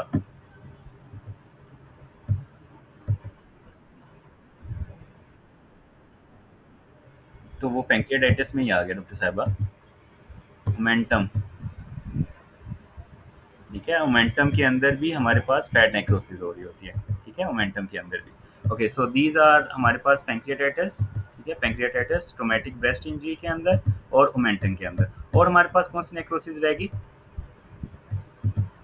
कोगुलेट, केजीएस, यस केजीएस। अच्छा, केजीएस के अंदर कहाँ से आ जाते हैं? सबसे कॉमन ये है टीबी के अंदर, केजीएस इज टीबी के अंदर। अच्छा, इसी तरह ना वो हमारे पास एक्चुअली वो डायरेक्ट नहीं पूछता टीबी के अंदर, वो ऐसे पूछता है कि हमारे पास इंटेस्टाइन की ऑब्स्ट्रक्शन हुई हुई है, इंटेस्टाइन है, उसकी बायोप्सी ली है, हमने उधर देखा है उसकी ऑब्स्ट्रक्शन हुई हुई है, बायोप्सी ली हुई है इंटेस्टाइन की किसी भी सेगमेंट की, उसमें एपिथेलाइट सेल मिल रहे हैं with granuloma formation, epithelioid cell with granuloma formation. तो वो इस तरह पूछता है एमसीक्यू डिफरेंट ऑर्गन के साथ। कभी वो लीवर की बात कर लेता है कि लीवर में ग्रेनुलेशन बनी हुई है एंड एपिथेलाइट सेल बने हुए हैं, बायोप्सी पे बने हैं, तो कौन सी हमारे पास फाइंडिंग होगी, कौन सी हमारे पास नेक्रोसिस होगी? तो that will be caseous necrosis. Indirectly हमारे पास जब टीबी का इन्फेक्शन होता है ना, तो उसके अंदर दो चीजें आती हैं, एक तो एपिथेलाइट सेल आ जाते हैं, ठीक है, एपिथेलाइट सेल आ जाते हैं, उसके बाद हमारे पास जो ग्रेनुलोमा फॉर्मेशन आती है, ठीक है, ग्रेनुलोमा फॉर्मेशन। इसी तरह हमारे पास लंग के अंदर granuloma formations with hilar lymphadenopathy, तो हमारे पास क्या आता होता था? टीबी आता होता था, टीबी डिफरेंशियल के अंदर TB non caseous, non granulating, non granulomatous lesions अगर आए तो फिर क्या होता था? Yes, epithelioid granulomatous lesions, epithelioid cell along with granulomatous lesion doctor Ali is for the TB, ठीक है, वो टीबी इन्फेक्शन की स्पेसिफिक होता है, epithelioid cell with granulomatous lesions. Okay, yes, non caseous is sarcoidosis के अंदर होती है। Okay great. अच्छा, ओके, ये हो गया। अब इन्फॉक्शंस की बात कर ली, नेक्रोसिस की बात कर ली हमने। अच्छा, उसकी हम यहाँ पे ही हम हाइपोक्सिया की बात कर लेते हैं और फिर sorry, oh yes, great, yes that is fibrinoid. Okay, fibrinoid necrosis किस किस के अंदर होती है? अब मैंने ना आपसे ये पूछना है ना, आई रियली होप सो आप, ओके, जितनी भी वेस्कुलाइटिस होंगी ना, जितनी भी वेस्कुलाइटिस होंगी, चाहे पोलियाटाइटिस नोजोजा वाली है वेस्कुलाइटिस, उसमें फिब्रिनाइड होती है, वेस्कुलाइटिस फिब्रिनाइड होती है। इसी तरह वो डिफरेंट जितनी भी वेस्कुलर एसोसिएटेड चीज़ें हैं दैट इज फिब्रिनाइड नेक्रोसिस। अच्छा, मुझे बताएं कि सी एन का किस में पॉजिटिव होता है? सी एन का किस में पॉजिटिव होता है? Yes, Wegener's, Wegener's granulomatosis, Wegener's granulomatosis. और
ओके। हम बात कर रहे थे अबाउट सीएन का, ठीक है? और सीएन का मैंने आपको याद करवाया था बड़ी कि वो वैगनस ग्रुप था, यूएसए वाले का एक वैगनस ग्रुप था जो कि हुकूमत को वो दिखा रहा था, आंखें दिखा रहा था। तो वहाँ से मैंने आपको याद करवाया था कि सी वैगनर्स, ठीक है? सी, सी से आंखें दिखाना, दैट इज़ एनका से वैगनर्स ग्रुप्स, ठीक है? C ANCA that is Wegener's group, ठीक है? और इसी तरह ग्रैनुलोमेटस पोलिएंजाइटस जो था, granulomatous polyangiitis, that is also okay in the Sienka. Okay, granulomatous polyangiitis Sienka. अच्छा, उसके बाद हमारे पास कौन सा था कि पीएन का किसके अंदर होता था? पीएन का, ओके। जो पीएन का था, पीएन का हमारे पास था that is positive is in हमारे पास ulcerative colitis and PBS, primary biliary sclerosis और अल्सरेटिव कोलाइटिस। और हमारे पास किसके अंदर था? पैन के अंदर, okay, hepatitis B and PAN, polyarteritis nodosa. जो पोलियार्टाइटिस नोडोजा का फिब्रिनाइट नेक्रोसिस के साथ हमारे पास सिनेरियो आता होता है। और ये दैट इज पीएन का, पैन पीएन का पोलियार्टाइटिस नोडोजा। ओके। और हमारे पास पी एंड सी एन का दोनों किस में कॉमन होते थे? यस, चर्क स्टार्स के अंदर पी एंड सी एन का दोनों होते थे, चर्क स्टार्स के अंदर वेरिएंट ऑफ द एस्थमा और Churg Strauss syndrome. Okay, this was little bit about, हमने बात की है एन का। ओके, अब हम थोड़ा सा हाइपोक्सिया की बात कर लें। ओके, हाइपोक्सिया, रिमेंबर हमारे पास जब भी ऑक्सीजन टेंशन, हाइपोक्सिया क्या होता है? डिक्रीज इन द ऑक्सीजन, ठीक है? ऑक्सीजन, या तो उसकी यूटिलाइजेशन या तो उसकी, हमारे पास ऑक्सीजन की टेंशन कम है, ठीक है? That is hypoxia. अच्छा, रिमेंबर जब भी हमारे पास ऑक्सीजन की टेंशन कम होगी ना, उस कंडीशन को डायग्नोसिस हमारे पास क्या होगा? Decrease in oxygen tension. या तो वो ऑक्सीजन टेंशन का नहीं बताता, हमारे पास नॉर्मली 92 तक ऑक्सीजन टेंशन होनी है, 92%। अगर ऑक्सीजन हमारे पास सैचुरेशन कम हो रही है, लाइक 60% जा रही है, या ऑक्सीजन इन्वायरमेंट, ऑक्सीजन जो प्रेशर है वो कम हो रहा है, तो हमारे पास जो डायग्नोसिस होगा always that is hypoxic hypoxia, ठीक है? हाइपोक्सिक हाइपोक्सिया, जैसे कि सिनेरियो के अंदर है, एक पेशेंट गया हुआ है, पहाड़ों के ऊपर गया हुआ है, बिलुलिश हमारे पास ब्लूइश डिस्कलरेशन हो रही है उसकी, तो हमारे पास ऑक्सीजन टेंशन उसकी कम है, तो डायग्नोसिस क्या होगा? Hypoxic hypoxia. रिमेंबर अगर विद इन 24 आवर के अंदर हमारे पास वो कह रहा है कि उसको शॉर्टनेस ऑफ ब्रीथ हो रही है after going into the altitude, तो फिर क्या डायग्नोसिस होगा? नहीं, अगर उसको शॉर्टनेस ऑफ ब्रीथ हो रही है, shortness of breath within the 12 hour after going into the altitude, yes, HAPE, HAPE की बात कर रहा हूँ। हाई एल्टीट्यूड पल्मोनरी एडिमा, ठीक है? विद इन 12 आवर के अंदर अंदर अगर उसको शॉर्टनेस ऑफ ब्रीथ हो रही है, ठीक है? और हमने उसकी ऑक्सीजन टेंशन के बारे में वो नहीं बता रहा होगा, हाइपोक्सिया तो उसको हो गई, ठीक है? लेकिन उसने वो जा रहा होता है डिफिकल्टी इन ब्रीथिंग की वजह से, वो इमीडिएटली की बात करता है, या विद इन 12 आवर, ठीक है? और या shorter, with in shorter period of time, तो पल्मोनरी एडिमा होगा। अगर वो कहता है कि वो पहाड़ी इलाकों में गया है और पहाड़ी इलाकों में जाने के बाद 1-2 हफ्ते बाद वो वापस आया बेस लाइन पे, ग्राउंड एरिया पे आया है, और उसके बाद उसकी ब्लूइश डिस्कलरेशन हो रही है और नम्बनेस इन द पेरिफेरीज हो रही है, उसकी जो फिंगर्स वगैरह हो रही हैं, तो वो कौन सी कंडीशन होगी? यस, सेकेंडरी पोलीसाइट, वो सेकेंडरी पोलीसाइथीमिया होती है, ठीक है? वो सेकेंडरी पोलीसाइथीमिया होती है, दैट इज सेकेंडरी पोलीसाइथीमिया। सेकेंडरी पोलीसाइथीमिया के अंदर इरिथ्रोपोइटिन डिक्रीज होता है या इंक्रीज होता है? हाँ, डॉक्टर साहिबा।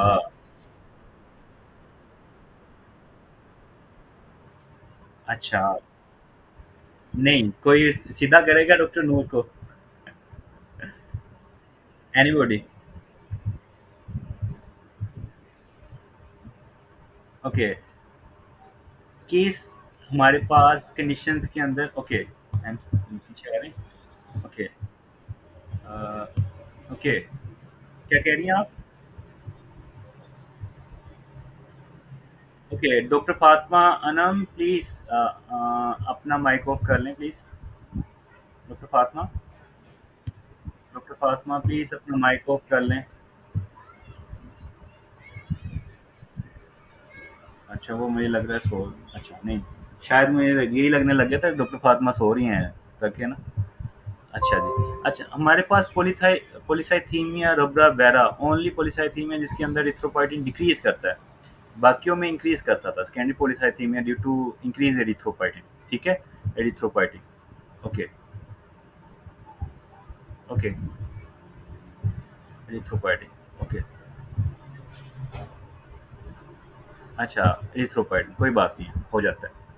Okay fine. अच्छा, ये बात कर ली हमने हाइपोक्सिया की। अच्छा, दूसरा अगर हमारे पास ऑक्सीजन टेंशन नॉर्मल है, एयर के अंदर ऑक्सीजन टेंशन है, लेकिन जो हमारे पास रेड ब्लड सेल के हेमोग्लोबिन्स हैं, एचबी है, वो कैरी नहीं कर पा रहे होते हैं, कैरी नहीं कर पा रहे होते हैं। तो हमारे पास इसका मतलब क्या है, देयर इज कौन सा हाइपोक्सिया होगा, ठीक है? या तो एचबी कम है, ब्लीडिंग वगैरह हुई है, ब्लीडिंग वगैरह हुई है, एचबी कम है, या तो हमारे पास इसकी एचबी की पॉइजनिंग हो गई है with the carbon monoxide. You know the carbon monoxide is more more उसकी अफिनिटी होती है to the haemoglobin as compare to the oxygen. ठीक है? सो दैट्स वाई या तो वो एचबी कम है, या तो कार्बन मोनोऑक्साइड हमारे पास अटैच हो गया टू द हेमोग्लोबिन। ठीक है? कार्बन मोनोऑक्साइड पॉइजनिंग के अंदर होगा तो वो हाइपोक्सिया को कहते हैं एनीमिक हाइपोक्सिया। ठीक है? दूसरी कंडीशन ये होती है कि हमारे पास ऑक्सीजन टेंशन भी ठीक है, उसकी कैरिंग कैपेसिटी भी ठीक है, लेकिन ये ना चल नहीं पा रहा, अफेक्टिव एरिया पे तरफ टिश्यू की तरफ जा नहीं पा रहा, टिश्यू की तरफ जा नहीं पा रहा। ठीक है? कि पंप, हार्ट का जो पंप है वो इसको पुश नहीं दे पा रहा। ठीक है? हार्ट फेलियर की वजह से है। तो दैट इज स्टेगनेट हाइपोक्सिया कि वो स्टिक है, ब्लड वेसल जा नहीं रही टू द इस टिश्यूज की तरफ, that is stagnant position. For example सारा कुछ ठीक है, हमारे पास ये टेंशन भी ठीक है, उसकी कैरिंग कैपेसिटी भी ठीक है, और वो हार्ट भी उसको पंप कर रहा है, लेकिन ये ढीठ बन के इसको टिश्यू इसको अवेल नहीं कर पा रहा ऑक्सीजन को। वो कहता है भाई ठीक है, यस, कि मैं अवेल नहीं करूँगा, जो मर्ज़ी कर लो। तो that is cyanide poisoning of the tissues. ठीक है? Cyanide poisoning of the tissue. तो इसको कहते हैं हिस्टोटॉक्सिक हाइपोक्सिया। ठीक है? जो कि साइनाइड पॉइज़निंग की वजह से होता है। Okay? These are the hypoxia related things. Okay. अब हम बात,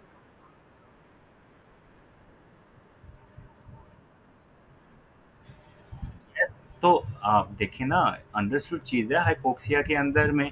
मैंने आपको क्या बताया था कि जो एरिथ्रोपोइटिन का रिलीज़ कैसे होता है? एरिथ्रोपोइटिन का एटियोलॉजिकल फैक्टर क्या है रिलीज़ का एरिथ्रोपोइटिन का? हाइपोक्सिया बताया नहीं था मैंने डॉक्टर नूर?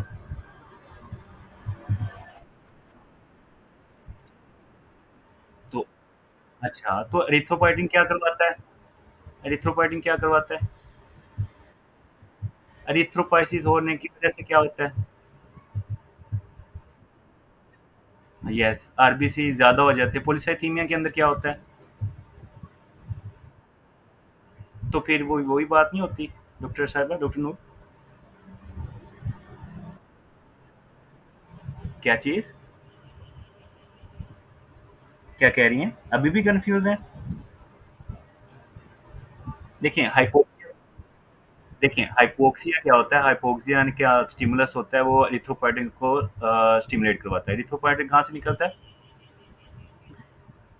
Peritubular capillary, peritubular capillary, yes. या फिर दूसरी प्रायोरिटी क्या होती है पेरिट्यूबुलर कैपिलरीज के अलावा? मेसेंजियल सेल, पेरिट्यूबुलर कैपिलरीज या mesangial cell. The first priority is peritubular capillaries, उसके बाद मेसेंजियल सेल। हाइपोक्सिया आया, हाइपोक्सिया की स्टेट के अंदर हमारे एरिथ्रोपोइटिन रिलीज हुआ है। एरिथ्रोपोइसिन ने क्या करवाया? Erythropoiesis in the bone marrow, bone marrow में एरिथ्रोपोइसिस हुई, increase red blood cell formation हुई।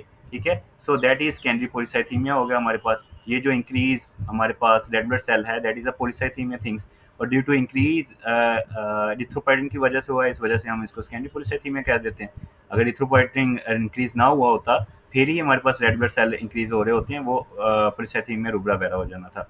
ठीक है? सो हम इन जनरल पॉलीसाइथीमिया की जो वो हाइपोक्सिया के साथ एसोसिएशन बता रहा होता है, that is understood, that is secondary polycythaemia. ठीक है डॉक्टर नूर, या अभी भी कोई कन्फ्यूजन है डॉक्टर नूर? नहीं, जैसे ठीक कह रहे हैं चलें, बाद में बता दीजिएगा मुझे कोई मसला हो। तो पहले हम reversible and irreversible cell injury कर लेते हैं।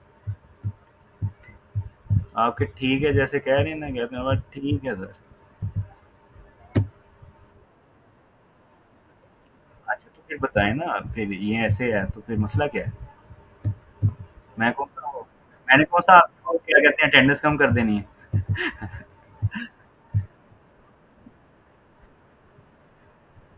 जी जी। अच्छा अच्छा, स्टैग्नेंट हाइपोक्सिया पॉलीसाइथीमिया के अंदर, okay I will give you explanation. Yes, hyper viscosity, उसमें जो विस्कोसिटी ज़्यादा हो जाती है और हमारे पास movement of in the blood हमारे पास डिक्रीज हो जाती है हाइपर विस्कोसिटी होने की वजह से। ओके, जैसे विस्कोस ट्राइएट के अंदर हम पढ़ते थे ना कि स्टेसिस ऑफ ब्लड हो जाती है in the hyper viscosity conditions के अंदर। अच्छा, इसी तरह रेड ब्लड सेल के अटैचमेंट के वाले से भी पूछता है, खैर वो उधर नहीं जाता अभी। अभी क्या पढ़ने लगे थे? सेल इंजरी, ठीक है, सेल इंजरी जल्दी से पढ़ लें। ठीक है, सेल इंजरी, सेल इंजरी क्या होती है? अच्छा, ये पहले मुझे सबसे पहले पढ़ाना चाहिए था। सेल इंजरी, ओके, रिवर्सिबल हो सकती है, इरिवर्सिबल हो सकती है। अच्छा, हमारे पास क्या पूछता है कि that is reversible cell injury क्या होती है? रिवर्सिबल सेल इंजरी क्या होती है? रिवर्सिबल, रिवर्सिबल जो रिवर्स हो सके। फर्स्ट चेंज क्या होती है? That is hydropic change. Hydropic change, hydropic change क्या होती है कि ये हमारे पास सेल है, इसके अंदर एंडोप्लाज्मिक रेटिकुलम है। जब हमारे पास रिवर्सिबल सेल इंजरी होती है, यहाँ पे एंडोप्लाज्मिक रेटिकुलम से हमारे पास वेसिकल निकल रहे होते हैं, ऐसे वेसिकल निकल रहे होते हैं, वेसिकल्स एंडोप्लाज्मिक रेटिकुलम। और ये जो वेसिकल्स हैं इनको कहते हैं hydropic change. The first observable sign of the reversible cell injury is hydropic change. ठीक है, हाइड्रोपिक चेंज होता है। अच्छा, उसके बाद हमारे पास दूसरी चीज़ आती है कि जो माइक्रोस्कोपिक लेवल पे अगर हम देखें तो हमें क्या क्या चेंजेस मिलेंगे। रिमेंबर, जब हमारे पास रिवर्सिबल सेल इंजरी होती है और एपोप्टोसिस, एपोप्टोसिस को हम मिक्स कर देते हैं अक्सर एमसीक्यूज दोनों के अंदर, क्या हम मिक्स कर देते हैं इन चीज़ों को। Okay, apoptosis is a programme cell death. ठीक है, इसके अंदर हमारे पास देर इज सेल मेम्ब्रेन हमारे पास इंटैक्ट रहती है और प्रोग्राम सेल डेथ होती है, सेल मेम्ब्रेन इंटैक्ट रहती है। ओके, एमसीक्यू आता है shrinkage of the cell and the और न्यूक्लियलाइज सेल श्रिंकेज है, एबनॉर्मल इरेगुलर सरफेस है उसकी, तो वो फिनोमिना पूछता है कौन सा होता है? That is apoptosis. Cell shrinkage and nuclei भी श्रिंकेज कर रहा होता है, वो एपोप्टोसिस होता है। एपोप्टोसिस के अंदर और जो रिवर्सिबल सेल इंजरी होती है और इरिवर्सिबल सेल इंजरी का ये होता है कि there is a loss of cell membrane. ठीक है, ब्लैबिंग्स के अंदर इसमें ब्लैब्स फॉर्मेशन हो रही होती है, सेल मेम्ब्रेन की ब्लैब फॉर्मेशन हो रही होती है। अच्छा, खैर हम इंजरी की बात कर लेते हैं, फिर उसके बाद एपोप्टोसिस की भी बात करेंगे। जो उसके बाद first observable sign is hydropic change which is the vesicle from the endoplasmic reticulum. अच्छा, दूसरे जो अल्ट्रा माइक्रोस्कोपिक फीचर्स होते हैं इसके अंदर हमारे पास आते हैं, वो क्या क्या होते हैं? रिमेंबर, माइटोकॉन्ड्रिया जो होते हैं ना, माइटोकॉन्ड्रिया डायलेशन वो दोनों के अंदर होती हैं, रिवर्सिबल के अंदर भी होती हैं, इरिवर्सिबल के अंदर भी होती हैं। माइटोकॉन्ड्रियल डायलेशंस रिवर्सिबल के अंदर भी होती हैं, इरिवर्सिबल के अंदर भी होती हैं।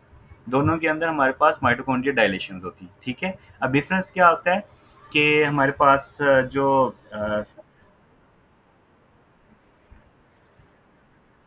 Okay, these dilations and swelling जो है, swelling most likely and dilation these are the same thing, but हमारे पास जो आगे डेंसिटीज होती है ना उसकी बिना पे हम कह देते हैं दैट इट इज रिवर्सिबल और इरिवर्सिबल। ओके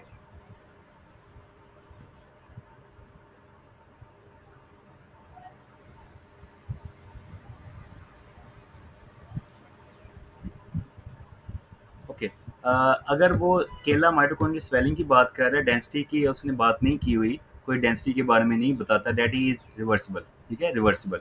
अगर वो माइटोकॉन्ड्रियल डायलेशन या स्वेलिंग की बात कर रहा है, डायलेशन की बात कर रहा है, और उसके बाद उसने कहा कि स्मॉल डेंसिटीज हैं, small densities in the mitochondria. ठीक है, small densities in the mitochondria, mitochondria के अंदर स्मॉल डेंसिटी है, that is reversible, reversible cell injury. अगर वो कहते हैं लार्ज एमोर्फस डेंसिटीज की बात करता है माइटोकॉन्ड्रिया के अंदर, तो हमारे पास इरिवर्सिबल इंजरी होगी, सेल इंजरी होगी। ठीक है। सो माइटोकॉन्ड्रिया को स्वेलिंग को और डायलेशन को मिक्स नहीं करना। अगर वो जस्ट स्वेलिंग की बात करता है, डेंसिटीज की कोई बात नहीं की, तो you are going with reversible injury. ठीक है। अगर वो माइटोकॉन्ड्रिया स्वेलिंग या डायलेशन की बात कर रहा है along with small amorphous densities, that is reversible cell injury। अगर माइटोकॉन्ड्रियल डायलेशन की बात कर रहा है along with large amorphous densities, that is irreversible cell injury। is that clear? ठीक है। और माइलिन फिगर किसके अंदर आते हैं? माइलिन फिगर दोनों में होते हैं। रिमेंबर, माइलिन फिंगर किसी एक के अंदर नहीं होते, these are present in the both. ठीक है। और typical feature irreversible cell injury का ये होता है कि there is break in the cell membrane. Cell membrane के अंदर हमारे पास ब्रेक आ जाता है, break in the cell membrane. ठीक है। Typical feature of irreversible cell injury. अच्छा, जो इरिवर्सिबल सेल इंजरी आती है और उसको हम डिफरेंट फेजेस आ जाते हैं। लाइक हमारे पास जो न्यूक्लिया की होती है, पिक्नोसिस होती है, पिक्नोसिस होती है, और हमारे पास कैरियोरेक्सिस होती है, और कैरियोलाइसिस होती है। Karyo karyo okay, karyo type, nuclear karyorrhexis. Okay. MCQs आता है जिसके अंदर वो सारे ऑप्शंस दे देता है इरिवर्सिबल इंजरी का। वो पूछता है which of the following is a feature of the irreversible injury, और सारे ऑप्शन दे देता है। कैरियोरेक्सिस भी दे देता है, कैरियोरेक्सिस। ओके। कैरियोलाइसिस। ओके। ओके। ये लाइसिस एल पे डिसॉल्व हो जाना। ठीक है। लाइस डिसॉल्व हो जाना एल से, लिक्विड डिसॉल्व हो जाता है, कैरियोलाइसिस उसको कहते हैं, लिक्विड फॉर्म में चले जाता है, डिसॉल्व हो जाता है डीएनए। कैरियोरेक्सिस दैट इज फ्रेगमेंटेशन उसकी जो होती है, दैट इज कैरियोरेक्सिस। ठीक है। फ्रेगमेंटेशन जो होती है। पिक्नोसिस क्या आता है? श्रिंकेज। तो वो पूछता है कि which of the following is a feature of हमारे पास इरिवर्सिबल सेल इंजरी। तो ये सारे फीचर हैं, लेकिन उसने पिक्नोसिस को प्रायोरिटाइज किया होता है। वाई? बिकॉज ये फर्स्ट स्टेप जो होता है ना हमारे पास irreversible cell injury, that is a pyknosis. So that's why इसको प्रायोरिटाइज किया जाता है। That is the most important step. ये होगी तो बाकी सारे वाले स्टेप्स हो रहे होते हैं। ठीक है। अगर ये नहीं होगी तो ये वाले नहीं होंगे। ठीक है। दैट्स वाई द पिक्नोसिस हम प्रेफर कर रहे होते हैं जब ये सारी ऑप्शंस आ रही होती हैं। Am I clear? ये पॉइंट्स क्लियर है? Is that clear to you people? Okay. Doctor Huma, मेरी आवाज आ रही मेरी आवाज आ रही है आप लोगों को? ओके। ये समझ आ गई है ना पॉइंट्स, पिक्नोसिस को क्यों प्रेफर करना है? Okay. Because the it is the first step in the irreversible cell injury, so that's why हम पिक्नोसिस को प्रेफर कर रहे होते हैं। अच्छा, दूसरी हमारे पास आती है एपोप्टोसिस की बात कर लेते हैं पहले। एपोप्टोसिस में क्या होता है? ओके। एपोप्टोसिस के अंदर प्रोग्राम सेल डेथ है, सेल मेम्ब्रेन इंटैक्ट रहेगी, और इसका एपोप्टोसिस के अंदर कॉन्सलमेंट बॉडीज किसके अंदर पूछता है? कॉन्सलमेंट बॉडीज यहाँ पे पाई जाती हैं। कॉन्सलमेंट बॉडीज एपोप्टोसिस के अंदर पाई जाती हैं। ठीक है। कॉन्सलमेंट बॉडीज। अच्छा, रिमेंबर जो प्रोग्राम सेल डेथ है ना, ये वाला एक होता है कि हमारे पास P53 और एक होता है caspases. Which of the following activate apoptosis? कौन सा होगा? ओके। दोनों करते हैं ना, कैस्पेसिस भी करते हैं, P53 भी करते हैं। अब डिफरेंस क्या है? अगर वो पूछे ट्रांसक्रिप्शन फैक्टर के हवाले से, विच of the following transcription factor activate the apoptosis, that is P53, and which of the following activations causing the start of apoptosis? ठीक है। रिमेंबर जो कैस्पेसिस होते हैं ना, कैस्पेसिस, ये हमारे पास होते हैं इनएक्टिव जाइमोजेंस की फॉर्म में। इनएक्टिव जाइमोजेंस ये एंजाइम होते हैं, इनएक्टिव जाइमोजेंस की फॉर्म में होते हैं नॉर्मली। एक्टिव जाइमोजेंस की फॉर्म में, इनएक्टिव जाइमोजेंस की फॉर्म में। अच्छा, ये जब एक्टिवेट हो जाते हैं ना ज़ाइमोजेंस, ओके, तब ये अब एमसीक्यूज़ में वो ये पूछता है कि किसकी एक्टिवेशन से ये एपोप्टोसिस स्टार्ट होता है। तो इनडायरेक्टली वो बात कर रहा होता है कैस्पेसिस की, क्योंकि ये इनएक्टिव ज़ाइमोजेंस की फॉर्म में होते हैं और उनकी एक्टिवेशन होने की वजह से हमारे पास ये एपोप्टोसिस एक्टिवेट करते हैं। ये एंजाइम्स होते हैं, ये ट्रांसक्रिप्शन फैक्टर होता है। अच्छा, अगर P53 हमारे पास जो होता है ये प्रो अपोप्टोटिक होता है, एंटी अपोप्टोटिक होता है।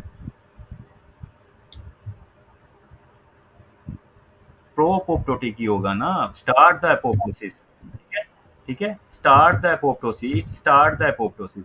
एक होता है pro apoptotic factor and anti apoptotic factor, वो भी हम बात करते हैं। अच्छा, ये स्टार्ट करता है। अच्छा, अगर हमारे पास P53 के अंदर डिफेक्ट आ जाए तो वो कौन सा सिंड्रोम होगा?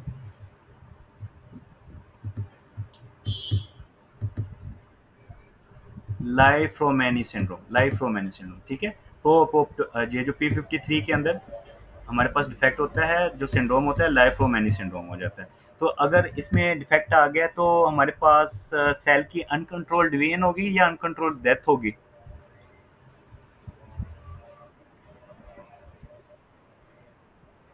नहीं डॉक्टर नूर, अनकंट्रोल्ड डिवीजन होगी ना।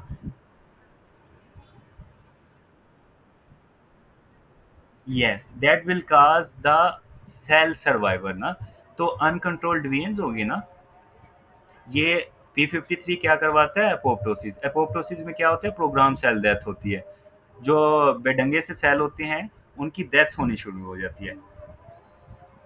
अच्छा, लाइफोमेनी सिंड्रोम, लाइफोमेनी सिंड्रोम, ओके, फ्रोमेनी सिंड्रोम। अच्छा, लाइफोमेनी सिंड्रोम, FRAUMANI, लाइफोमेनी सिंड्रोम। अच्छा, उसके बाद क्या आ जाता है P53 के अंदर? मैंने बताया क्या कि अगर डिफेक्ट हो जाए तो हमारे पास सेल की ज़्यादा डिवीजन होनी चाहिए जाएगी, अनकंट्रोल डिवीजन होनी शुरू हो जाएगी, और या फिर हमारे पास इंक्रीज सेल सर्वाइवल हो जाएगा। ठीक है, इंक्रीज सेल सर्वाइवल हो जाएगा। ओके डॉक्टर नूर, ये पॉइंट्स क्लियर है, समझ आइए आपको?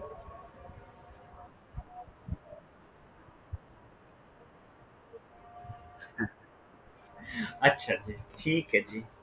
P53 क्या करवाता है? यस, ट्यूमर सप्रेसर जीन है ना, tumour suppressor gene. Tumour suppressor gene इसको क्यों कहते हैं कि हमारे पास ये जो एबनॉर्मल सेल्स होते हैं उनकी अपोप्टोसिस करवाता है। ठीक है, अपोप्टोसिस क्या होती है? डेथ, सेल डेथ, सेल को डाई करवा देता है, कंट्रोल सेल डेथ। ठीक है, अगर हमारे पास ये P53 डैमेज हो गया है या एब्सेंट है तो हमारे पास जो इसका सप्रेशन, एंटी ट्यूमर जो सप्रेशन करवा रहा है वो इफेक्ट नहीं होगा, अपोप्टोसिस नहीं होगी। तो सेल का सर्वाइवल होना शुरू हो जाएगा, इंक्रीज सेल सर्वाइवल। और सेल का सर्वाइवल भी ज़्यादा होगा और उसकी डिवीजन भी वो अनकंट्रोल डिवाइड करते जाएंगे। ठीक है, without the programme cell death. Doctor Noor, आप समझ आइए? नहीं आए तो बता दें। नहीं, दोनों डिफरेंट होते हैं। टी बहुत तेज हो डॉक्टर आमना, बहुत तेज हो। ठीक है। अच्छा, जो TP53 जो एक प्रोटीन होता है, एक जीन होती है। ठीक है, TP53 is a protein. Okay, TP50 TP53 is a protein और जीन।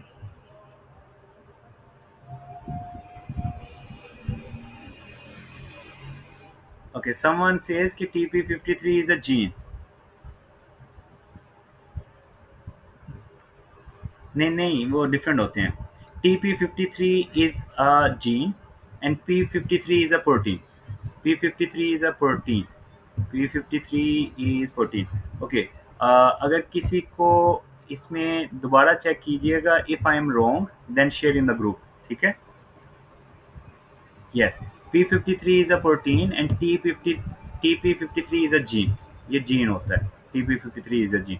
ओके, ये इसकी बात कर ली। अच्छा, प्रो अपोप्टोटिक जो फैक्टर्स होते हैं, एंटी अपोप्टोटिक, ये अपोप्टोसिस फॉर एग्जांपल सेल के अंदर हो रहा है, वो प्रो अपोप्टोटिक फैक्टर कौन से होते हैं? ये इसको जो बैक कर रहे हैं ना, इसकी बैक कर रहे हैं, इसको बैक सपोर्ट दे रहे हैं, बैक एंड बैक्स। ठीक है, these are the pro apoptotic factor जो इसको बैक से सपोर्ट दे रहे हैं, Bak and Bax, Bak and Bax, these are the pro apoptotic factor, Bak and Bax. अच्छा, जो इसकी बस करवा देते हैं एंटी अपोप्टोटिक फैक्टर होते हैं, आगे नहीं डिवाइड करने दे रहे इसको, ठीक है, दैट इज बीसी, बीसी जो इसकी बस करवा देते हैं, बीसी। तो बीसी कौन कौन से वाले, BCl2, और हमारे पास BCl2 होते हैं, और BCXL होते हैं, और हमारे पास, अच्छा, MCH1, MCL1, okay, MCL1। So these are anti apoptotic. अच्छा, ये जो ज़्यादातर पूछता है BCl2 का पूछता है, BCl2 is an anti apoptotic, ज़्यादातर इसका पूछता है BCl2, ठीक है, BCl2। बैक जो कर रहे हैं proapoptotic, proapoptotic that is Bak and Bax, ठीक है, बैक एंड बैक्स। जो एंटी अपोप्टोटिक होते हैं BCl2, BCLX, BCLXL and MCL1, okay. दूसरा हम बात करते हैं अबाउट,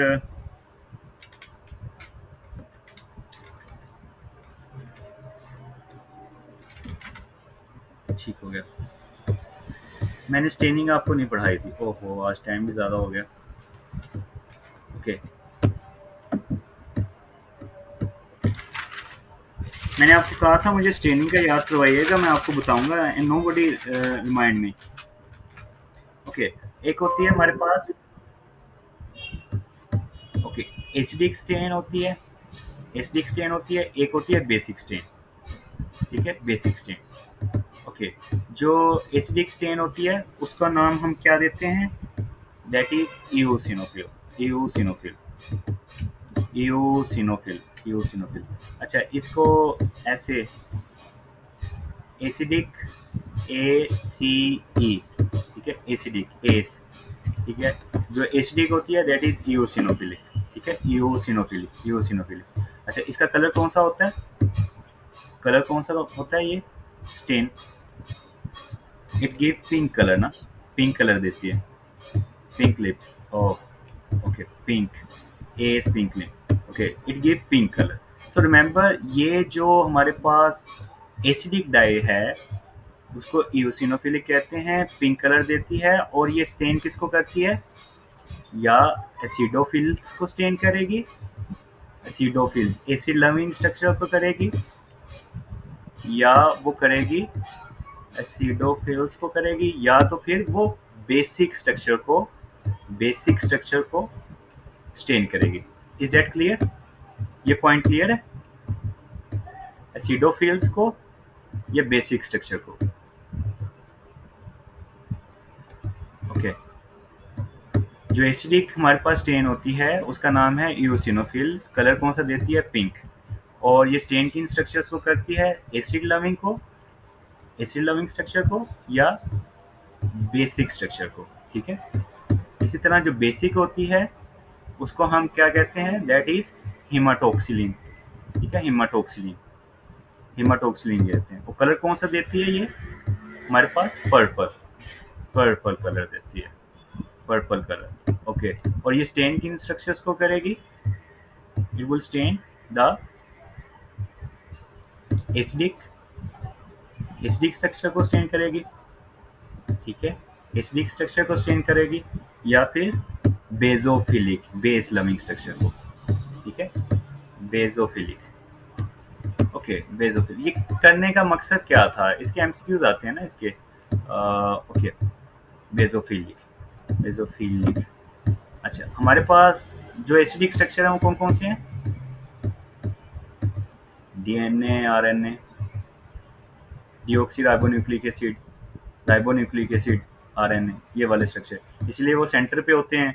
और हमारे पास अक्सर जब हिस्टोलॉजी में आप सेंटर में पर्पल कलर के साथ न्यूक्लियर बनाते होते थे सेंटर के अंदर, तो यही वजह होती थी, क्योंकि पर्पल जो है वो बेसिक होती है, हिमाटोक्सिलिन उसको कहते हैं, और वो एसिडिक स्ट्रक्चर को हमारे पास स्टेन करती है, या बेजोफिलिक स्ट्रक्चर को, ठीक है, बेजोफिलिक स्ट्रक्चर को, ठीक है। Is that clear you people, ये पॉइंट्स क्लियर हैं दोनों।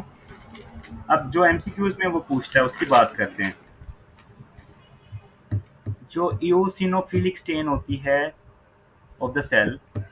Okay, eosinophilic stain of the cell is due to eosinophilic stain. Eosinophilic stain. Eosinophilic stain. Eosinophilic stain is due to, yes, law or not RNA, ribosomal RNA. ठीक है, laws of ribosomal RNA. Remember eosinophilia जो होता है ना, जो उसने लिखा है eosinophilia, it is increase number of eosinophil in the blood. ठीक है, इंक्रीज. और जो स्टेनिंग होती है, यूसिनोफिलिक स्टेनिंग होती है या बेजोफिलिक स्टेनिंग होती है, वो वाली स्टेनिंग की बात करता है. तो यूसिनोफिलिया भी हमारे पास loss of ribosomal RNA, loss of ribosomal RNA की वजह से होता है. ठीक है, राइबोसोमल आरएनए यूसिनोफिलिया भी काज करवा देता है. और डिफरेंट इसके मैकेनिज्म होते हैं, जस्ट लर्न इट. ठीक है, कि there is loss of ribosomal RNA, ribosomal RNA. ठीक है, not just RNA, ribosomal RNA, it causes the eosinophilic. ठीक है, इसी तरह हमारे पास एक और एमसीक्यूज आता है हमारे पास. उसके अंदर पूछ रहा होता है सेल स्टेन बेजोफिलिक ड्यू टू, बेजोफिलिक क्यों स्टेन करेगा. यस, उसमें ना उसने डीएनए भी हो सकता है, आरएनए भी हो सकता है, लेकिन दैट इज हमारे पास RNA because it is involve in the formation of the protein. Basophilic stain is due to ribosomes. Basophilic stain is due to ribosomes.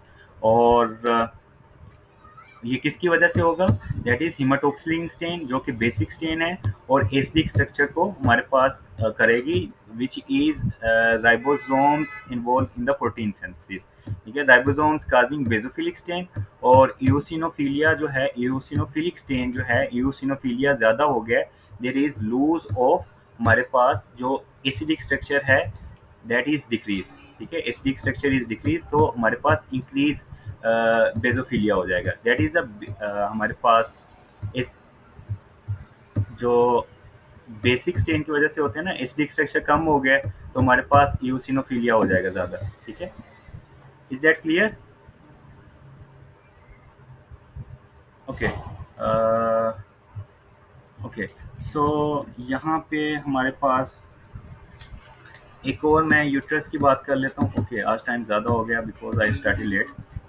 Okay, हमारे पास यूट्रस की बात करता है, एक्टोसर्विस की, कि पॉलिप्स आ रहे हैं. For example this is, okay okay okay doctor Ali.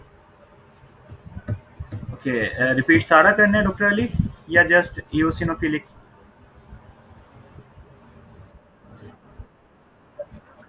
अच्छा, जो रिमेंबर जो हमारे पास इओसिनोफिलिक है ना, इंक्रीज इओसिनोफिलिया. ठीक है, अगर इओसिनोफिलिया हमारे पास बात कर रहा है, so that is there is हमारे पास जो एसिडिक स्टेन ज़्यादा हो गया है या बेसिक स्ट्रक्चर ज़्यादा हो गया. इसका बेसिक स्ट्रक्चर ज़्यादा होने से मुराद ये है कि there is loss of some acidic structure. So acidic structure कौन सा है, देयर इज राइबोसोमल आरएनए. ठीक है, ribosomal RNA, this is an acidic structure जो कि लूज होगा हमारे पास. और हमारे पास बेसिक जो एसिडिक स्टेन है जिसने बेसिक बेसिक को बेसिक स्ट्रक्चर को स्टेन करना होता है. अगर एसिडिक स्ट्रक्चर हमारे पास कम हो रहा है तो ऑब्वियसली हमारे पास बेसिक स्ट्रक्चर ज़्यादा हो जाएगा. और जो बेसिक स्ट्रक्चर को स्टेन करता है वो हमारे पास इओसिनोफिलिक स्टेन होती है, एसिडिक स्टेन होती है. Just remember in in a direct way, लंबा चौड़ा करने की याद नहीं है कि हमारे पास जो इओसिनोफिलिक ज़्यादा हो जाती है, लूज ऑफ राइबोसोमल आरएनए. ठीक है, ये कॉन्सेप्ट देने के लिए थोड़ा सा मैंने आपको बताया था ये सारा. तो और इसी तरह इओसिनोफिलिया की अगर बात करता है, इओसिनोफिलिया अगर इओसिनोफिलिया कर रहा है डायरेक्ट, वो हमारे पास सॉरी, जो बेजोफिलिया है, बेजोफिलिक बेजोफिलिया किसकी वजह से होगा, दैट इज समथिंग हमारे पास जो एसिडिक स्ट्रक्चर ज़्यादा होगा, that is ribosome, increase ribosomes. Okay, तो हमारे पास यूट्रस की जो एंडोसर्विक्स होती है, उसकी एपिथेलियम कौन सी होती है, एंडोथेलियम की यूट्रस की सिंपल कलमनर. ठीक है, एंडोथेलियम की दैट इज सिंपल कलमनर. अगर हमारे पास पोलिप्स बनते हैं, ऐसे पोलिप्स आए हैं और हमारे पास स्क्वेमस एपिथेलियम, उसको वो कह रहा है स्क्वेमस एपिथेलियम, तो वो कौन सी कंडीशन होगी हमारे पास, दैट इज मेटाप्लेजिया, क्योंकि नॉर्मल हमारे पास जो एंडोसर्विक्स होती है उसकी एपिथेलियम सिंपल कलमनर होती है। अगर उसकी वो पॉलिप्स के प्रोट्रूड करके बाहर आया हुआ है और उसमें कह रहे हो कि स्क्वेमस एपिथेलियम है, it's mean there is a change of epithelium from simple columnar to the squamous. Remember जो एक्टोसर्विस होती है, एक्टोसर्विस की क्या एपिथेलियम होती है? केराटिनाइज, non केराटिनाइज? Yes, that is non-keratinized. Because ectocervix is moist na, non-keratinized. So moist things always get non-keratinized things, non-keratinized. ठीक है? अच्छा, और उसके बाद लेट मी सी अगर कोई चीज़ रहती है। अच्छा, जस्ट एक हमारा हाइपरप्लेजिया रह गया, डिस्प्लास्टिक क्लासिफिकेशन और वो वाला मेटाप्लास्टिक क्लासिफिकेशन।